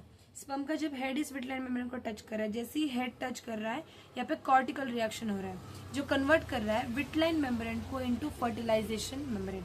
ऊपर जो हमने पढ़ा था वो क्या था, कोरोना रेडिएटा का था जोना पेलिसोडा तक जाने के लिए। अभी उसके आगे विटलाइन मेम्ब्रेन है, तो विटलाइन मेम्ब्रेन को जैसे आपका स्पर्म का हेड टच करता है तो वहां पर कौन सी रिएक्शन होती है, कॉर्टिकल रिएक्शन। ऊपर कौन सी रिएक्शन हुई थी, एग रिएक्शन हुई थी, राइट। सो यहाँ पर कौन सी रिएक्शन हुई, कॉर्टिकल रिएक्शन। कॉर्टिकल रिएक्शन की वजह से होगा क्या, देखिए जस्ट अ सेकेंड, मैं ना कलर चेंज करती हूँ। कॉर्टिकल रिएक्शन की वजह से होगा क्या, देखिए यहाँ पर जो भी आपकी विटलाइन मेम्ब्रेन है वो कन्वर्ट हो गई इनटू फर्टिलाइजेशन मेम्ब्रेन। आए समझ में, just because of the cortical reaction by deactivating the receptors of the zona pellucida. कौन से रिसेप्टर थे, ZP2 एंड ZP3, ये सारे रिसेप्टर को क्या करेंगे, डीएक्टिवेट करेंगे। अभी इसकी वजह से क्या होगा, जो भी पेरिविटलाइन स्पेस है वो क्रिएटेड हो जाएगी अराउंड द फर्टिलाइजेशन मेम्ब्रेन। इसकी वजह से क्या होगा, ये स्पेस की वजह से पॉलीएम्ब्रियोनी अवॉइड होगी। क्या होगा, पॉलीएम्ब्रियोनी अवॉइड। वापस से सुनो, हे जे कन्सेप्ट आहे ना, हे इथं घुसलं पाहिजे, फक्त रट्टा मारून काय होणार नाही। काय स्टडी केलंय बघा, ओके। हमने सबसे पहले देखा स्पर्म, जब स्पर्म को हमको फर्टिलाइजेशन करना है तो वहां पर सबसे पहले हमने देखा मूवमेंट ऑफ स्पर्म। जैसे ही स्पर्म फीमेल रिप्रोडक्टिव ट्रैक में आता है या फिर वजाइना के थ्रू पर पास होता है, सबसे पहले कौन सी स्टेप हुई, कैपेसिटेशन हुई, राइट। उसमें 5 to 6 आवर्स लगते हैं कैपेसिटेशन में। उसके वक्त कैपेसिटेशन में होता क्या है, बेसिकली मैच्योरेशन होती है स्पर्म में, वो चेंजेस होते हैं जो फर्टिलाइजेशन के लिए बहुत ज्यादा इंपॉर्टेंट है। इधर तक आपको क्लियर हो गया, राइट। यहाँ पर हुआ क्या, सबसे पहले जो एक्रोसोम की मेम्ब्रेन थी वो क्या बन गई, थिन बन गई, उससे कैल्शियम वगैरह रिलीज हुआ, ओके। और टेल ने अपनी फास्ट मूवमेंट शो की, और स्पर्म को फास्ट मूवमेंट देने के लिए कौन आया था, वहाँ पर वेस्टिबुलर सिक्रेशन ऑफ फीमेल आया, स्पर्म पहुंच गया। बहुत सारे ऐसे हमारे, जैसे मैंने आपको डायग्राम दिखाया था, ऐसे बहुत सारे स्पर्म्स एग के अराउंड आ गए, ठीक है, बहुत सारे स्पर्म्स एग के अराउंड आ गए। इसके बाद होगा क्या, इसके बाद एक सेकेंड, ओके, इसके बाद हमारे पास आई सेकेंड स्टेप, यानी entry of sperm into the egg. Sperm को भी एग के पास लेके जाना है, दोनों का जेनेटिक मटेरियल फ्यूज करना है हमको। यहाँ पर सबसे पहले हुआ क्या ना, स्पर्म का जो एक्रोसोम है वो रिलीज कर रहा था 2 एंजाइम्स। कौन से एंजाइम, एक हाइलोनेरेज एंड एक था कोरोना पेनिट्रेटिंग एंजाइम। इन्होंने कोरोना रेडिएटर को क्या करा, डिसॉल्व करा। क्यों, क्योंकि इनको जोना पेलिसोडा को जाके टच करना है, उसके हेड तक जाना है। सबसे पहले बाहर की लेयर को रप्चर की, डिसॉल्व की, ठीक है। फिर स्पर्म ने पास करा जोना पेलिसोडा को। जोना पेलिसोडा के पास बेसिकली क्या प्रेजेंट है, फर्टिलाइजिंग रिसेप्टर प्रेजेंट है। कौन सा रिसेप्टर, ZP2, ZP3, ऐसे 2 रिसेप्टर प्रेजेंट है। और ये जो जोना पेलिसोडा है ना, इसके पास फर्टिलाइजिन होता है और स्पर्म के पास एंटी फर्टिलाइजिन होता है, दोनों बाइंड होंगे और इसकी वजह से होता है एक reaction, that is the fertilising anti fertilising reaction, जो कि होता है स्पीशीज स्पेसिफिक। ह्यूमन का ही स्पर्म है क्या नहीं, ये चेक करना होता है इस केस में, ठीक है। और कंपैटिबिलिटी रिएक्शन हम इसको बोलते हैं, आया समझ में। फिर इसके बाद होगा एक्रोसोम रिएक्शन। कौन सी रिएक्शन, एक्रोसोम रिएक्शन। स्पर्म जैसे ही एग को टच करता है at to the zona pellucida, कौन सी पोल पे, at the animal pole, acrosome rupture हो जाएगा और रिलीज करेगा लाइटिक एंजाइम्स। कौन से एंजाइम से लाइटिक एंजाइम, हमारा है एक्रोजिन और जोनालाइसिन। ये जाकर एक्ट करेंगे जोना पेलिसोडा पे, जिसकी वजह से स्पर्म जैसे ही वहां पे टच करेगा वहां पे कोन बनता है। और इस रिएक्शन को हमने क्या बोला है, आपका एग रिएक्शन। क्या बोला है, एग रिएक्शन, ठीक है। फिर यहाँ पर जो कोन है ऑफ द फर्टिलाइजिंग, ये फॉर्म होता है on the egg membrane. Sperm head जैसे इस हेड के कांटेक्ट में आता है वो वीक बन जाता है, कौन, मेम्ब्रेन। फिर वहाँ पर डीपोलराइजेशन की वेव जनरेट होती है, प्लाज्मा मेम्ब्रेन डिसॉल्व होता है, न्यूक्लियस वगैरह अंदर, बाकी की चीजें बाहर, ठीक है। फिर हमने क्या देखा, अभी हमारे पास पहले कोरोना रेडिएटो को भगाया, फिर जोना पेलेस्ट्रेटा को भगाया, अभी हमारे पास है vitelline membrane. Okay, vitelline membrane देखिए यहाँ पर स्पर्म के हेड ने जैसे उसको टच किया, यहाँ पर कॉर्टिकल रिएक्शन होगी। कौन सी रिएक्शन होगी? Cortical reaction. कॉर्टिकल रिएक्शन की वजह से क्या होगा? विटलाइन मेम्ब्रेन जो है वो कन्वर्ट हो जाएगी इनटू फर्टिलाइजेशन मेम्ब्रेन। ओके, फिर यहाँ पर जो भी जोना पेलिस्ट्रेटा के हमारे रिसेप्टर्स थे वो हो जाएंगे डीएक्टिवेट और पेरीविटलाइन स्पेस क्रिएट होगा। उस पेरीविटलाइन स्पेस की कहाँ पे क्रिएट होगा? Basically around the fertilisation membrane. Okay, क्यों? पॉलीएम्ब्रियोनी अवॉइड करनी है। बहुत सारे स्पर्म्स के अगर फ्यूज करेंगे तो चलेगा क्या? नहीं, पॉलीएम्ब्रियोनी हमको अवॉइड करना है, इसीलिए हमने ये किया। नाउ द इम्पोर्टेंट स्टेप आप बोल सकते हो activation of ovum. Important step इधर क्या होगा? Basically ovum was suspended at metaphase 2। Oogenesis पढ़ते हो हमने देखा ना कि ओवम जो है वो मेटाफेज 2 में होता है। अगर फर्टिलाइजेशन होता है तो आपका मेटाफेज 2 कंप्लीट होगा, यानी मियोसिस 2 कंप्लीट होगा, वरना वापस से चला गया, मेंस्ट्रुअल साइकिल आ गई एंड ऑल। अभी यहाँ पर देखो हमने स्टडी किया था कि your ovum was present at the metaphase 2। अब क्या होगा? जैसे ही आपके स्पर्म ने टच किया at the vitelline membrane, meiosis 2 resume हो जाएगी। मियोसिस 2 वापस से स्टार्ट हो गई। आया हमारा दोस्त आ गया, स्पर्म आ गया, अब तो हमको मियोसिस 2 कंप्लीट करनी है। ओके, और मियोसिस 2 क्या हो जाएगी? कंप्लीट हो जाएगी। जैसे ही मियोसिस 2 कंप्लीट हो गई, सेकेंड पोलर बॉडी रिलीज हो जाएगी। सेकेंड पोलर बॉडी रिलीज हो जाएगी, बट बिफोर फर्टिलाइजेशन न्यूक्लियस को हम लोग क्या बोलते थे? Germinal vesicle, right? एनिमल पोल, वेजिटल पोल, न्यूक्लियस को बोला था जर्मिनल वेसिकल, राइट? कब बोला था इसको? Before fertilisation, before. Okay, but after fertilisation इस फीमेल के ही न्यूक्लियस को हम लोग बोलेंगे प्रो न्यूक्लियस, यानी जो चीज पहले हम जर्मिनल वेसिकल बोलते थे अभी हम उसको क्या बोल रहे हैं? Female pronucleus. At this stage there is a true egg या फिर ओवम। इस स्टेज में जब आपका जो न्यूक्लियस था जिसको हम जर्मिनल वेसिकल बोलते थे, जिसको अभी हम फीमेल प्रो न्यूक्लियस बोल रहे हैं, इस केस में हम बोलेंगे जो स्ट्रक्चर हमारे पास है वो ट्रू ओवम है या फिर ट्रू एग है। आया समझ में? अब होगा the main thing that is the fusion of sperm and egg. Fusion of sperm and egg में क्या होगा? बेसिकली जो कवरिंग है of the male and the female pro nuclei वो दोनों क्या हो जाएंगी? डीजेनरेट। दोनों के न्यूक्लियाई की डीजेनरेशन हो गई, कवरिंग की डीजेनरेशन हो गई और क्रोमोसोम की पेयरिंग हो गई। आप यहाँ पे देख सकते हो, अगर मैं यहाँ पे लिख के बताऊँ आपको, समझो ये है मेल का न्यूक्लियस, ये है फीमेल का। ओके, दिख रही दोनों की मेम्ब्रेन? ये जो डॉटेड मैंने ड्रॉ करी है वो क्या है? वो डीजेनरेट होना चालू हो गई। ओके, इसके बाद क्या होगा? Here the proximal centriole of the sperm help in the syncaryon and spindle and cleavage of the cell into the two blastomere. उधर तक जाने से पहले आपको क्या समझना है? यहाँ पर दोनों मेल एंड फीमेल के आ गए, फिर इन दोनों ने फ्यूज करके बनाया आपका एक ही स्ट्रक्चर। दिखाई दे रहा है? एक ही स्ट्रक्चर बना है। मैंने ना पॉइंटर लेना था, 2 मिनट। ठीक है, यहाँ पर ये मेल का था, ये फीमेल का था, दोनों ने क्या करा? फ्यूजन करी और यहाँ पे आपके पास एक ही स्ट्रक्चर अभी प्रेजेंट है। अभी हम लोग ब्लास्टोमियर वगैरह सारी चीजें स्टडी करेंगे, बट होप सो आपको यहाँ तक समझ में आ गया होगा। देखो, सबसे पहले आपको क्या करना है, मुझे एक बात बताओ, फर्टिलाइजेशन जो अभी हमने पढ़ा उसकी वजह से हुआ क्या? It leads to formation of this syncaryon. What is meaning of syncaryon? यहाँ पर देखा आपने, जस्ट अ सेकेंड, हमने यहाँ पर देखा मेल है फीमेल है, दोनों का न्यूक्लियस है, दोनों का न्यूक्लियस फ्यूज होकर एक सिंगल न्यूक्लियस बना, इसी को हम लोग बोलते हैं सिनकैरियन। मतलब दोनों चीजें फ्यूज होकर एक ही सिंगल न्यूक्लियस की फॉर्मेशन हुई, फ्यूजन होने के बाद उसको हम बोलेंगे सिनकैरियन।